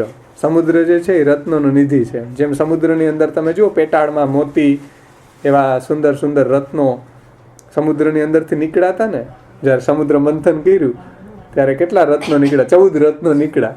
ભાગવતજીની અંદર અષ્ટમ સ્કંદની અંદર સમુદ્ર મંથન લીલા આવે તો ત્યાં કેટલા અલૌકિક બધા અલગ અલગ રત્નો એમાંથી નીકળ્યા. એટલે અહીં કીધું છે કે સમુદ્ર જે છે એ રત્નનિધિ છે. રત્નનિધિ સમુદ્ર તત્ર અગાધે એ કેચિદ મજ્જંતી તેરેવ યત કિંચિદપી ભગવદિચ્છયા રત્નમ પ્રાપ્યતે ન સર્વે. એટલે આવા અગાધ સમુદ્રની અંદર જે મજ્જંતી ડૂબકી લગાડે એને યત કિંચિત થોડુંક કંઈક ભગવાનની ઈચ્છાથી રત્ન પ્રાપ્ત થાય છે. સમુદ્ર હોય એની અંદર ડૂબકી માર્યા જ કરે, એ ક્યારેક કાંઈ બધી જ વખતે કાંઈ રત્ન હાથમાં નથી આવતા. ઝાડ બિછાવે તો માછલાઈ ન આવે ઘણી વાર, રત્નની વાત તો દૂર રહી. ચાચા ગોપેશ્વરજીનું ધ્યાન ક્યાં છે કે યથા રત્નનિધિ સમુદ્ર, સમુદ્ર રત્નનો નિધિ છે. તત્ર અગાધે એ એટલે અગાધ છે, એ કેચિદ મજ્જંતી એમાં કેટલાક લોકો ડૂબકી મારે તેરેવ યત કિંચિદપી ભગવદિચ્છયા રત્નમ પ્રાપ્યતે. એને ક્યારેક જ ભગવાનની ઈચ્છાથી એ રત્ન પ્રાપ્ત થાય છે. વારંવાર નથી થતું એમ. કેટલી વાર ડૂબકી લગાવતા હોય છે ત્યારે અંદર ઓલા મરજે શું કહેવાય એને અંદર બધું શોધતા હોય ને, તો એને ક્યારેક એવું રત્ન મળે. હા, દર વખતે નથી મળતું એમ. ભગવાનની ઈચ્છાથી ક્યારેક મળે. ન સર્વે બધાને મળતા નથી એમ.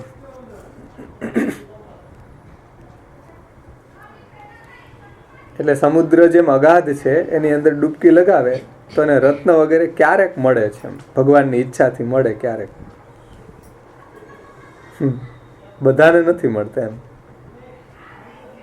એટલે ઘણા બહુ મહેનત કરે, એમાં બહુ ડૂબકી લગાડે ત્યારે ભગવદ ઈચ્છાથી એને કાંઈક મોતી કાંઈ રત્ન હાથમાં આવે છે, પરંતુ બધાને મળતા નથી.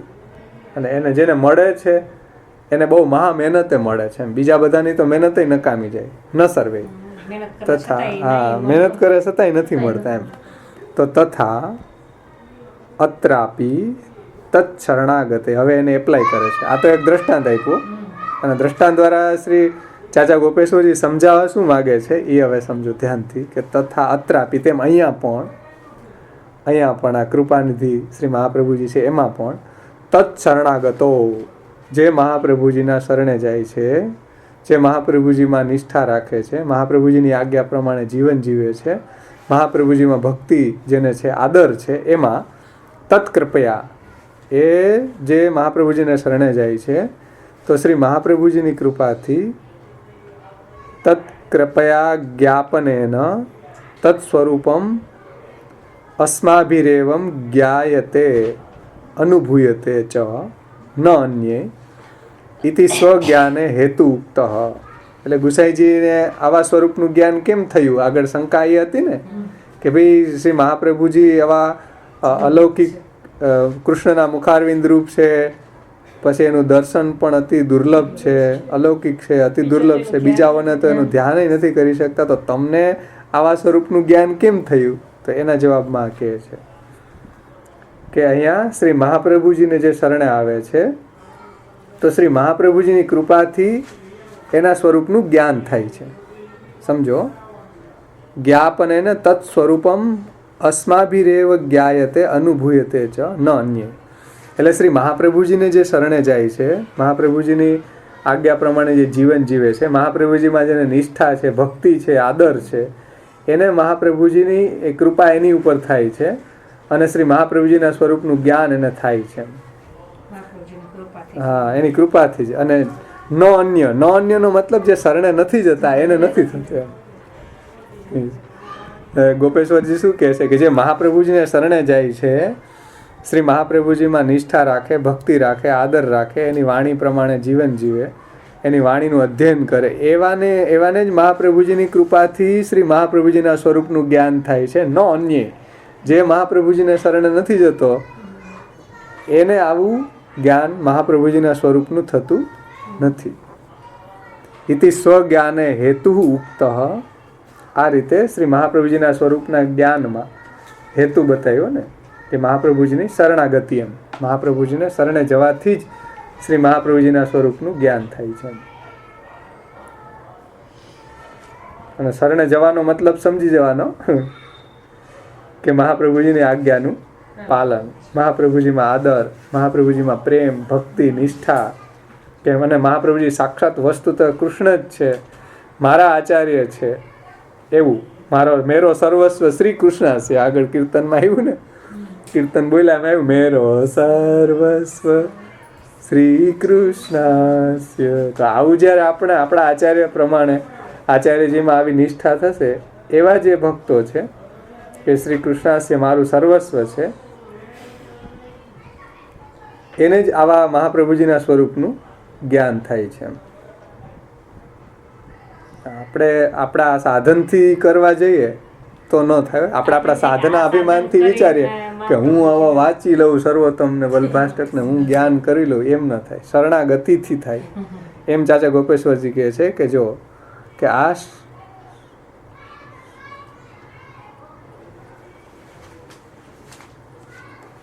અત્રાપી તત્શરણાગતો તત્શરણાગતે તત્કૃપયા, એની શરણે જવાથી, એમની કૃપાથી એવા સ્વરૂપનું જ્ઞાન થાય છે. આપણા કોઈ સાધન અભિમાનથી ન થાય, બીજા કોઈ સાધનોથી પણ ન થાય, શરણાગતિથી જ થાય. એમ તો એવી દીનતા કે આપણા સ્વરૂપને જાણવું, એવી આપણામાં દીનતા હોય કે ભાઈ આપણા મહાપ્રભુજીના સ્વરૂપને જાણવું આપણું સામર્થ્ય નથી. એ કૃપા કરે તો જ આપણે એના સ્વરૂપને જાણી શકીએ. એમ તો એવી દીનતા કે આપના સ્વરૂપને જાણવાનું મારી પાસે એવું કોઈ સાધન નથી, એમ પણ આપની કૃપાથી જ આપનું સ્વરૂપ જણાય છે. એમ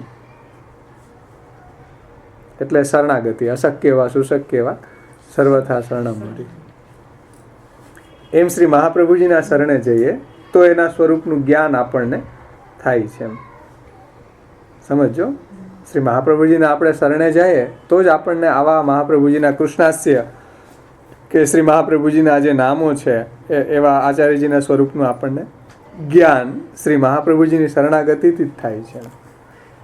એટલે શિષ્યએ ગુરુને શરણે જવું, એમ શ્રી મહાપ્રભુજી પહેલા બતાવ્યું. કૃષ્ણ સેવા પરમ વીક્ષ્ય દંભાદિ રહિતમ નરમ શ્રી ભાગવત તત્વજ્ઞમ ભજેત જિજ્ઞાસુરાદરાથી. ભજેત શું કે ગુરુને, આવા ગુરુને શરણે શિષ્યએ જાવું, કે જે કૃષ્ણ સેવા પરાયણ હોય, દંભાદિ રહિત હોય, ભાગવતના તત્વને જાણતો હોય. તો આ રીતે જો કોઈ શિષ્ય મહાપ્રભુજીના શરણે જાય તો શ્રી મહાપ્રભુજી પણ એની ઉપર કૃપા કરે છે.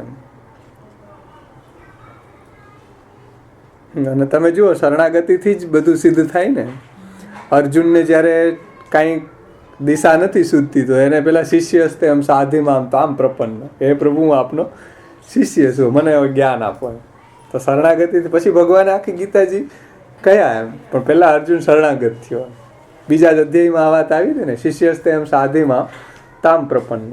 એટલે શરણાગતિ જે છે જાય થાય તો જ આપણને આ રીતે જ્ઞાન પ્રાપ્ત થાય. પરીક્ષિત પણ પેલા શરણે આવ્યો સુખદેવજીને, ભાઈ મને આવી રીતના ભગવાનનું ભગવત સંબંધી ભગવાનની લીલાઓના ચરિત્ર સંભળાવો.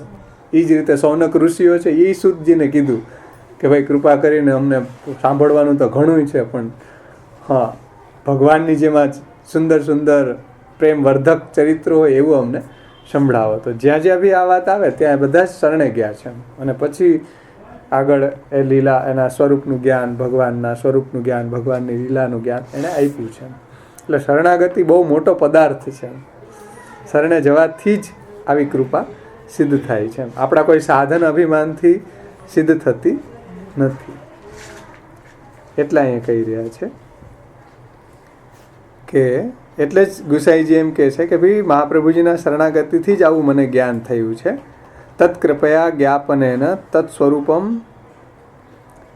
તત્સ્વરૂપમ અસ્માભિરેવ જ્ઞાયતે અનુભૂયતે ચ ન અન્યે. એટલે જે એને શરણાગત થાય છે, એની શરણે જાય છે, એને જ એના સ્વરૂપનું જ્ઞાન થાય છે, બીજાને એનું જ્ઞાન થતું નથી.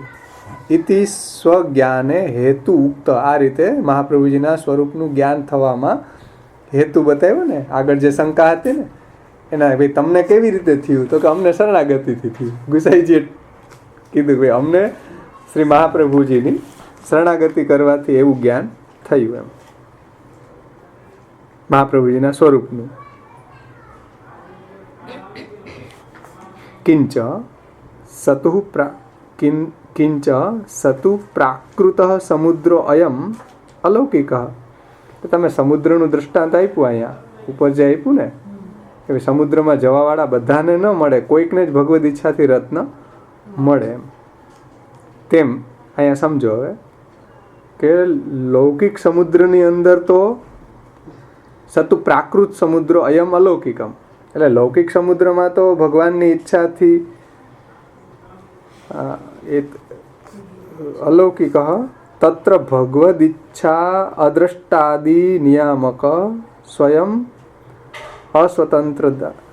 અસ્વતંત્ર દાને અયંતુ સ્વયમેવ સર્વ નિયામક સ્વતંત્ર સમુદ્ર રૂપ. એટલે પ્રાકૃત જે સમુદ્ર જે છે એ પ્રાકૃત સમુદ્રમાં તો જે ડૂબકી લગાવે છે, જાય છે, એને તો ક્યારેક ભગવદ ઈચ્છાથી અદ્રષ્ટ એનું હોય, ભાગ્ય હોય એવું મળવાનું, તો એને રત્ન એમાંથી મળે છે.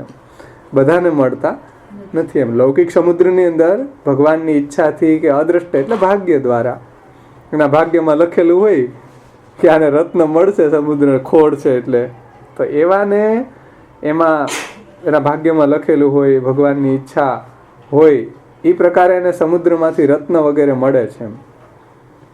પરંતુ આ જે કૃપાનો સમુદ્ર છે, જો સતુ પ્રાકૃત, પરંતુ આ જે મહાપ્રભુજી છે એ તો કેવા છે, કૃપાના નિધિ છે ને, કૃપાના સમુદ્ર છે.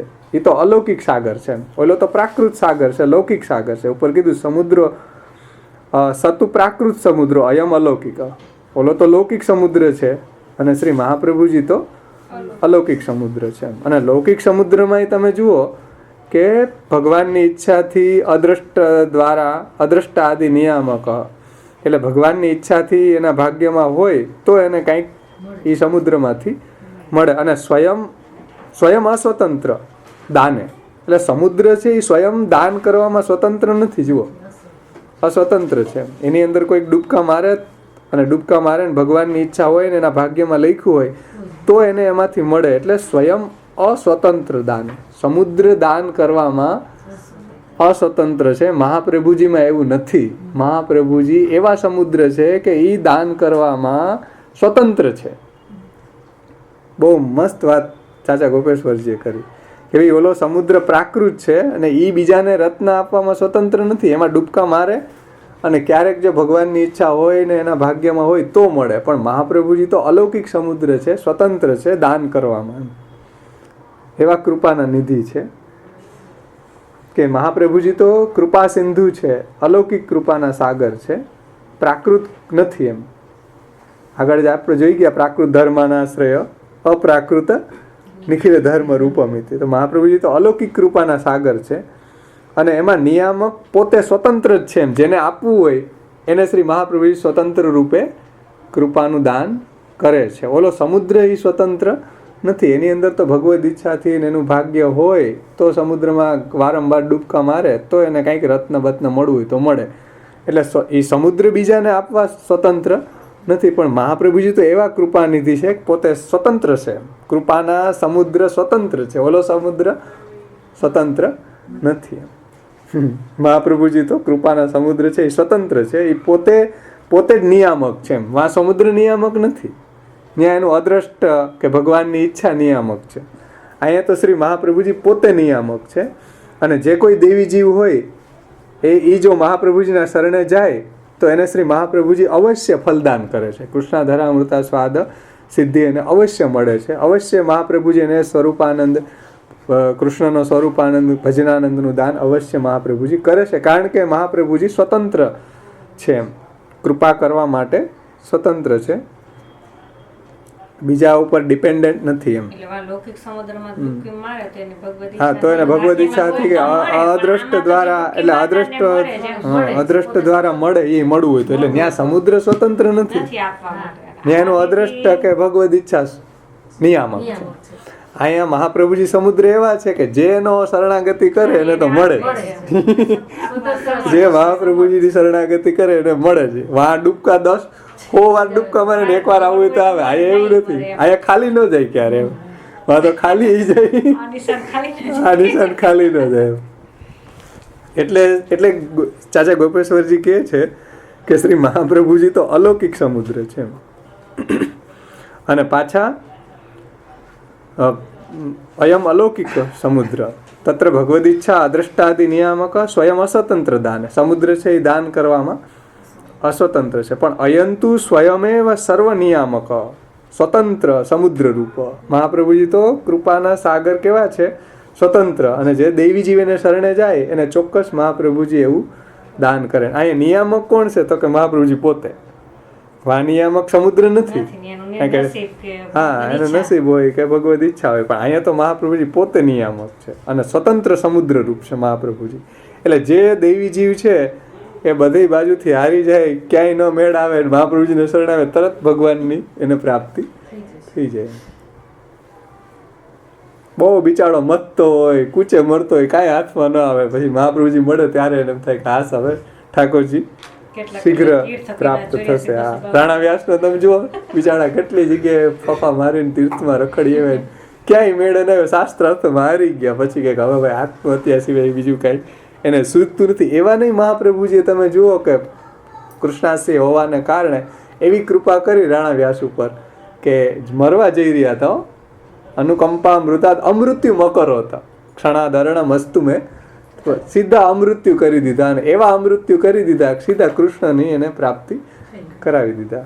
અને એટલું જ નહીં કે જાઓ એને ચતુશ્લોકી ભણાવીને એમ કીધું કે હવે બધા શાસ્ત્રાર્થ તમે જીતી આવશો. મહાપ્રભુજીનું સ્વાતંત્ર્ય કેટલું છે, આ સમુદ્રનું, કૃપાના નિધિના સમુદ્રનું સ્વાતંત્ર્ય કેવું છે કે જે બધે માણસ ફેલ થઈ ગયો એ બધે જીતીને આવી ગયો. રાણા વ્યાસ બધે જીતીને આવી ગયા પાછા. તો આ સ્વતંત્ર કૃપા નિધિ છે આપણા આચાર્યજી છે એ. એમ ચાચા ગોપેશ્વરજી કહે છે કે આ તો સ્વતંત્ર છે, કૃપા કરવા માટે સ્વતંત્ર છે.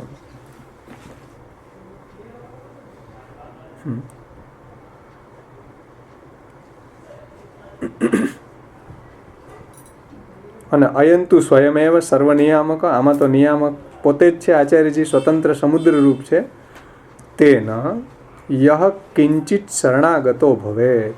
આ બધું તો મહાપ્રભુજીની શરણાગતિથી જ સિદ્ધ થાય, આપણા કોઈ સાધનથી સિદ્ધ ન થાય.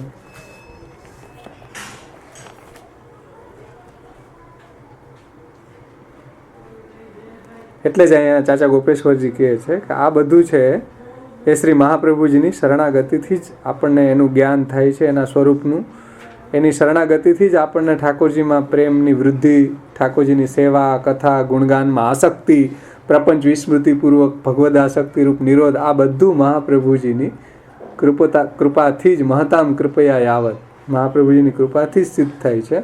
શ્રી મહાપ્રભુજીને શરણે જવાથી જ સિદ્ધ થાય છે. એટલે ચાચા ગોપેશ્વરજી કહે છે કે અયંતુ સ્વયમેવ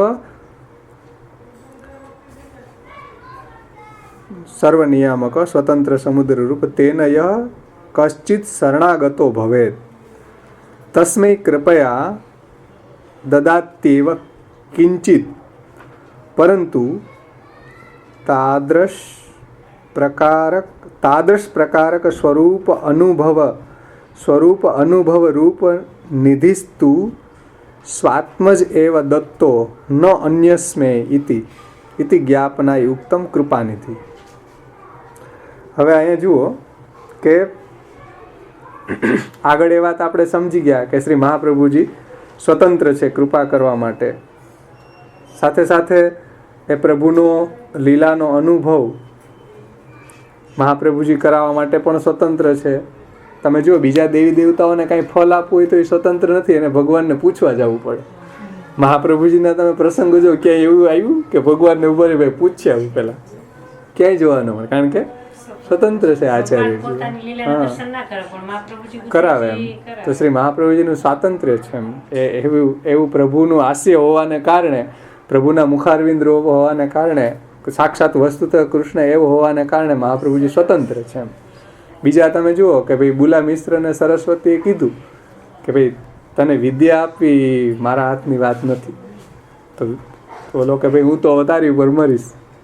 તો ભાઈ ઉભા રહ્યો, મારી ઉપર મર, હું પેલા ભગવાનને પૂછી આવું વિદ્યા આપવી કે નહીં એમ. તો એમાં આવે કે ભાઈ ભગવાનને પૂછવા ગયા, કારણ કે સ્વતંત્ર કોઈને વિદ્યા આપવા માટે સ્વતંત્ર નથી. પોતે જ કીધું ભાઈ હું ભગવાનને અધીન છું, ભગવાનની દાસી છું, ભગવાન મને જ્યાં મોકલે, જો બ્રાહ્મણ પાસે ન મોકલે તો ત્યાં ન જાવ, ને ચાંડાલ પાસે મોકલે ને તો ત્યાંય જાવ. કે સરસ્વતીએ શું બુલા મિશ્રને આ જ જવાબ આપ્યો કે ચાંડાલ પાસે મોકલે ભગવાન મને તો એને હું વિદ્યાથી મંડિત કરી દઉં એમ. એટલે કોઈ પણ દેવી દેવતા, શિવજીને ઓલા રાજાને પુત્ર આપવો હતો કે ભાઈ ઉભા રહ્યો ભગવાનને પૂછ્યો, ભગવાને કીધું કે ભાઈ પુત્ર છે જ નહીં. શિવજી કે ભાઈ પુત્ર નહીં મળે, એટલે પૂછવા જવું પડે. દેવતાઓને કીધું કે ભાઈ મોક્ષ આપો, એટલે રાજા કોણ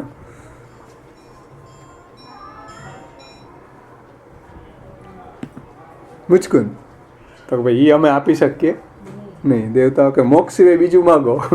પેલા જ ચોખવટ કરી દીધું, પેલા માગ જે માગે તો આપો, મોક્ષ સિવાય માગજો. એવું લોકો મારે મોક્ષ જ જોઈએ છે. પ્રોબ્લેમ શું છે? બીજા બધા સ્વતંત્ર નથી, બધા દેવી દેવતાઓ પરતંત્ર છે. એને જે ઓથોરિટી આપી એટલું જ કાર્ય કરી શકે, વધારે કાર્ય ન કરી શકે. પણ શ્રી મહાપ્રભુજી તો સ્વતંત્ર છે. એટલે આપણે ત્યાં જુઓ કે બીજા સ્વરૂપો જે છે એ સ્વતંત્ર નથી એમ. મહાપ્રભુજી સમર્થ છે કે પદ્મા રાવણને, દ્વારકાધીશના ને પદ્મા રાવણને દર્શન કરાવ્યા અને માવજી પટેલને, વીરજોને, તો એને એવા દર્શન કરાવી શકવા સમર્થ છે એમ. તો મહાપ્રભુજી સમર્થ છે. મહાપ્રભુજી રામચંદ્રજીનું રૂપ લેવાય સમર્થ છે. એટલે હનુમાનજીને રામચંદ્રજીના મહાપ્રભુજીમાં દર્શન થયા, પણ રામચંદ્રજી મહાપ્રભુજીનું રૂપ લેવા સમર્થ નથી, કારણ કે રામચંદ્રજી તો આ હાસ્યનો અવતાર છે ખાલી, અને મહાપ્રભુજી તો સાક્ષાત પ્રભુના મુખારવિંદ રૂપ છે. કૃષ્ણ જ વસ્તુતઃ કૃષ્ણ જ પ્રગટ થયા છે. એટલે આગળ વારંવાર કહે છે કે ભાઈ ઠાકોરજીનો ધર્મ પ્રગટ નથી થયો મહાપ્રભુજી સાક્ષાત કૃષ્ણ જ પ્રગટ થયા છે. બીજા બધા અવતારો છે એ ભગવાનના કોઈને કોઈ ધર્મ છે. કોઈ કટી મેખલાનો અવતાર છે, કોઈ નૃપુરનો છે, કોઈ બાજુબંધ છે, કોઈ હાસ્ય, રામચંદ્રજી હાસ્યનો અવતાર છે. બધા અલગ અલગ એક એક શ્રૃંગારો છે ભગવાનના બધા અવતારો. મહાપ્રભુજી તો સાક્ષાત વસ્તુતઃ કૃષ્ણ એવું છે, પૂર્ણ પુરુષોત્તમ છે, એટલે એ સ્વતંત્ર છે.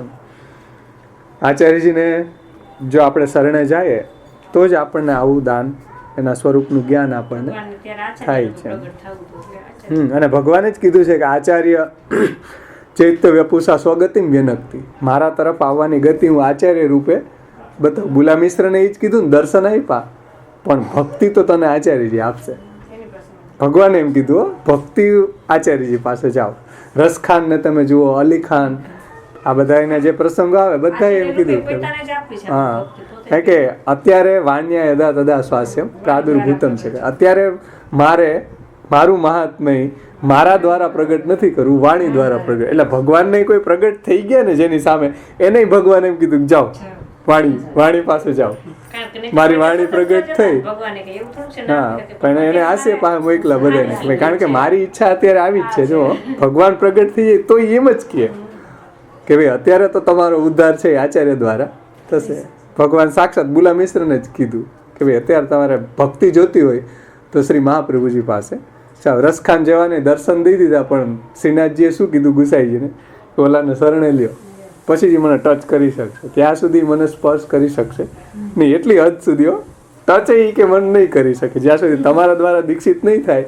કારણ કે ભગવાને કહી દીધું વાણિયા યદા તદા સ્વાસ્યમ પ્રાદુર, મારું મહાત્મ્ય મારે વાણી દ્વારા પ્રગટ કરવું છે. વાણી ઇઝિકલ ટુ આચાર્ય દ્વારા. આચાર્યને તમે શરણે ન જાઓ તો ભગવાન ન મળે.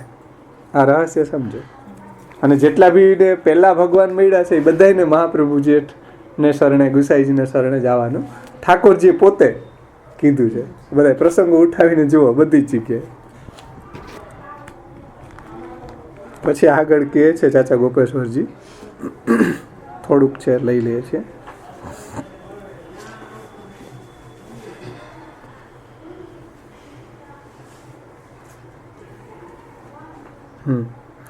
તેન યહ કશ્ચિત શરણાગતો ભવેત. આ બધું શ્રી મહાપ્રભુજીની શરણાગતિથી જ થાય છે. અને જેને શરણે જાય છે તસ્મૈ કૃપયા દદાત્યેવ કિંચિત. એટલે જેના શરણે જાય છે એને જ શ્રી મહાપ્રભુજી આ રીતે કૃપાનું દાન કરે છે. દદાત્યેવ કિંચિત પરંતુ તાદ્રશ પ્રકારક સ્વરૂપ તાદ્રશ પ્રકારક સ્વરૂપાનુભવ રૂપનિધિસ્તુ સ્વાત્મજ એવ દત્તો ન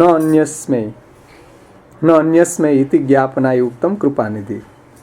આમાં ચાચા ગોપેશ્વરજી કહે છે કે એવા પ્રકારના સ્વરૂપનું જ્ઞાન, એનો અનુભવ, સ્વરૂપાનુભવ, આ સ્વરૂપના અનુભવ રૂપી નિધિ છે એ તો પોતાના આત્મજ શ્રી ગુસાઈજીને દાન કર્યું છે. એમ આવજો તાદ્રક પ્રકાર સ્વરૂપાનુભવ રૂપ નિધિસ્તુ.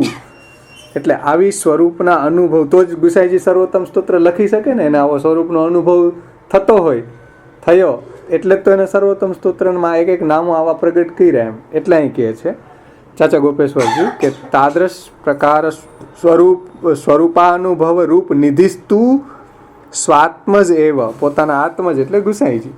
શ્રી મહાપ્રભુજીના આત્મજ કોણ? તો કે ગુસાઈજી. એમ એટલે એવા પ્રકારના સ્વરૂપાનુભવ રૂપ નિધિ તો પોતાના આત્મજ એટલે શ્રી ગુસાઈજીને જ દાન કર્યું છે. અને શ્રી ગુસાઈજીને જે દાન કર્યું છે શ્રી મહાપ્રભુજીએ, ન અન્યસ્મૈ ઇતિ, એટલે બીજાને એનું દાન કરેલું નથી. એટલે જો આપણે પણ ગુસાઈજીની આપણને પણ કૃપા પ્રાપ્ત થાય તો આપણને પણ એવું દાન ગુસાઈજીની કાની દ્વારા, ગુસાઈજીની કૃપા દ્વારા આપણને પણ એવું દાન થાય છે. અહીં કહેવાનું તાત્પર્ય એ છે કે ગુસાઈજીની કૃપાથી જ, એટલે આપણે વલ્ભાષ્ટકમાં જોયું ને સુરત કૃષ્ણ પ્રેમામૃતમાં કે નિજ દાસસ્ય સૌભાગ્ય, તો નિજ દાસના સૌભાગ્યનો વિસ્તાર કરો. એમ જે કીધું કે ભાઈ એવો દાસનું સૌભાગ્ય મને આપો અને મારા જે છે ભક્તો એને પણ તમે એવું સૌભાગ્ય પ્રદાન કરો. એમ ગુસાઈજી કહે છે. ત્યાં ટીકામાં હરિરાયજી એ વાત આપણને સમજાવી હતી કે ભાઈ નિજદાસનું સૌભાગ્યનો વિસ્તાર તનોતું વિસ્તારો. એમ એટલે મારું જ નહીં પણ મારા છે, એટલે મારા ભક્તો છે, મારા શરણાગત છે, મહાપ્રભુજીના શરણાગત છે, મહાપ્રભુજીની આજ્ઞા પ્રમાણે ચાલે છે, એના સૌભાગ્યનો તમે વિસ્તાર કરો. એને પણ આવી ભક્તિ, આવી સ્વરૂપાનંદ, આવું ભજનાનંદનું દાન કરો. એટલે શ્રી ગુસાઈજીની કૃપાથી આપણને પણ એ સિદ્ધ થાય છે. એમ ગુસાઈજીને શરણે જવાથી, ગુસાઈજીની કાનીથી. એટલે આપણે પણ એવા ભાવથી શ્રી મહાપ્રભુજીને શરણે જઈએ તો શ્રી આચાર્યજી તો કૃપાના નિધિ છે અને આપણને પણ દાન કરશે જ.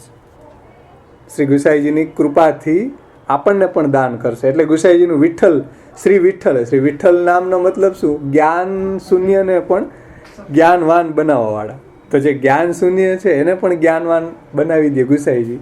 ક્યારે? જ્યારે આપણે ગુસાઈજીને શરણે જઈએ, ગુસાઈજીની કૃપા આપણને પ્રાપ્ત થાય તો શ્રી મહાપ્રભુજી પણ આપણી કૃપાના નિધિ છે, આપણી ઉપર એવી કૃપા કરે. પણ એમાં શરત એ છે શરણાગતો. શરણાગતિ આપણે ગુસાઈજીની મહાપ્રભુજીની કરીએ તો આવું ફલ, ભગવદ આનંદ રૂપી ફલ આપણને પ્રાપ્ત થાય છે. ભગવત સેવા, ભગવત કથા, ભગવત સ્વરૂપાનંદ, ભગવત ભજનાનંદ એ બધું પ્રાપ્ત થાય છે. પણ મહાપ્રભુજીની આવી કૃપા આપણને પ્રાપ્ત થાય છે ક્યારે? ગુસાઈજીને શરણે જવાથી, શ્રી મહાપ્રભુજીને શરણે જવાથી.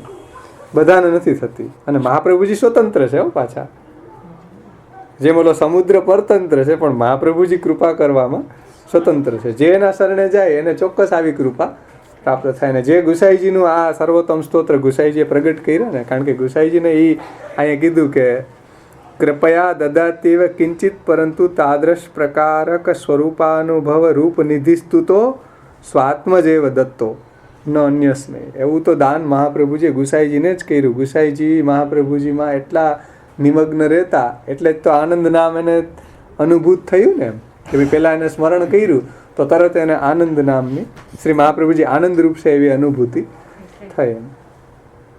અને એના મય જ રહેતા. એટલે દામોદર દાસના પ્રસંગમાં આવે ને કે ભાઈ તમે ગુસાઈજીને શું કરીને જાણો?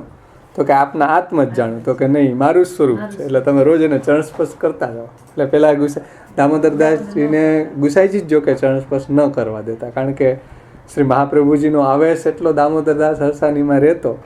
પણ એક દિવસ આચાર્યજીએ જ કીધું કે તમે ગુસાઈજીને મારું સ્વરૂપ જાણો. એ કીધું આત્મ જ આવ્યો, આત્મ જ. કારણ કે હા, મહાપ્રભુજીનો એટલો વિરહ એને હતો કે નિત્ય 3 દિવસે એને દર્શન થતું. આચાર્ય મહાપ્રભુજી જ્યારે આસુરવ્યામો લીલા કરી પછી એને નિત્ય આ રીતે અનુભવ થતો જ. એટલો વિપ્રયોગ હતો એનો. હોય જ ને, જેના માટે જેને આખું જીવન હોય, દમલાતું આવ્યો બસ ચાલો ધનના બટવારા થતા. હા, તો જેને પોતાનું સર્વસ્વ મહાપ્રભુજીને માન્યું હોય અને એને મહાપ્રભુજી એમ કહે કે હું સંન્યાસ લઈ રહ્યો છું, તમારે આવવાનું નથી, એની ઉપર શું વીતી હોય ત્યારે. દામોદર દાસ હરસાનીજી તો મહાપ્રભુજીમાં આસક્તિને કારણે ભેગું જવાનું કહેતા હતા. તો મહાપ્રભુજીમાં એટલો એને વિપ્રયોગ રહેતો. એટલે મહાપ્રભુજી એક નામ પણ સચિત્રમાં આપ્યું ને કે પેલા પાદુકાજી પધરાવી દીધા છે ને, એમાં એને નિત્ય દર્શન થતું. પછી એને વિપ્રયોગ થતો આચાર્યજીને ત્યારે.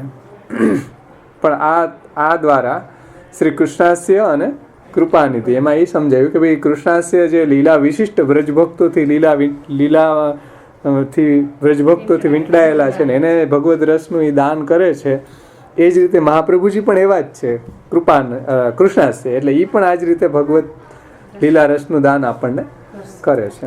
અને કૃપાના સાગર છે, તો સાગરના દ્રષ્ટાંતથી એ વાત સમજાય કે ભાઈ સાગરમાં તો કોઈકને જ મળે છે રત્ન. સાગર અસ્વતંત્ર છે, પણ મહાપ્રભુજીના શરણે જાય કોઈ, એમાં તો મહાપ્રભુજી સ્વતંત્ર છે, કૃપા કરે જ છે. એમાં ચોક્કસ કૃપા કરે જ છે, એમાં કોઈ શંકાને સ્થાન નથી. તો આ રીતે ચાચા ગોપેશ્વરજીએ બહુ સુંદર રીતે કૃષ્ણાસ્ય અને કૃપાનિધિ સમજાવ્યું છે. પણ શરણાગતિ ભૂલવાની નથી. મહાપ્રભુજીની શરણાગતિ હશે તો જ આ બધું સિદ્ધ થશે, બાકી કાંઈ હાથમાં આવવાનું નથી. અને ગુસાઈજીની શરણાગતિ, શ્રી મહાપ્રભુજી અને શ્રી ગુસાઈજીની જો કૃપા થાય તો જ આપણને આવો જે ભક્તોને ભગવદ રસની પ્રાપ્તિ થઈ હતી એવો ભગવદ રસ કૃષ્ણાધરામૃતા સ્વાદની સિદ્ધિ તો જ પ્રાપ્ત થઈ શકે. આપણે જીવકૃતિ કોઈ સાધનોથી આ લભ્ય નથી. આ એકમાત્ર શરણાગતિ અને શરણાગતિથી જ લભ્ય છે. અને શરણાગતિનો મતલબ મહાપ્રભુજીની વાણીમાં નિષ્ઠા, મહાપ્રભુજીની આજ્ઞાનું પાલન, મહાપ્રભુજીના સ્વરૂપનું ધ્યાન, મહાપ્રભુજીના સ્વરૂપના ધ્યાનપૂર્વક આ સ્તોત્રોના પાઠ આદિ, સ્વયસો ગાન સંવૃષ્ટ હૃદયામ ભોજ વિષ્ટર, એમાં આદર, મહાપ્રભુજી મારા આચાર્ય છે એવો ભાવ. તો મને આ રીતે મારા આચાર્ય છે શ્રી મહાપ્રભુજી એવું પોતાપણું મહાપ્રભુજીમાં જ્યારે આપણને થશે, એ રીતે આપણે જો મહાપ્રભુજીને શરણાગત થઈએ તો ચોક્કસ મહાપ્રભુજી તો સ્વતંત્ર છે કૃપા કરવા. એને કોઈને પૂછવા જવાની જરૂર નથી કે ભગવાનને આની પર કૃપા કરું કે નહીં. ભગવાન ના પાડી દે તો એ કરી દે એવા છે. મહાપ્રભુજી તો દયાળુ છે, કૃપાના નિધિ છે કે એને ક્યાંય પૂછવા જવાની જરૂર નથી. સ્વતંત્ર છે આપણા આચાર્યજી. એટલે કદાચ મહાપ્રભુજી કહે છે કે ભાઈ આનો તમે આશ્રય બનજો, તો ઠાકોરજી કાંઈ વાંધો નહીં, ચાલ મહાપ્રભુજી તારી ભલામણ કરીને એડવોકેટ થઈને તો હું બની જાઉં છું, તો ના નહીં પાડું એમ. બાકી ના જ પાડવા નતો પડી કે મહાપ્રભુજી વચ્ચે છે ને તારી, અને મહાપ્રભુજી દ્વારા તારી અંગીકૃતિ છે, અંગીકૃતો અમારી યાદ, તો ચોક્કસ હું તને તારા આશ્રય બનીશ એમ. કારણ કે આપણે તો આશ્રય માનીએ પણ ભગવાન બને જ નહીં. તો હું તમને મિત્ર માનું, તમે એમ કહો ભાઈ હું ક્યાં મિત્ર માનું, તું ભલે ને માન, તો પણ જો મહાપ્રભુજી વચ્ચે હોય તો બની જાય કે ભાઈ જો મહાપ્રભુજી કીધું એટલે હું બની જાઉં છું.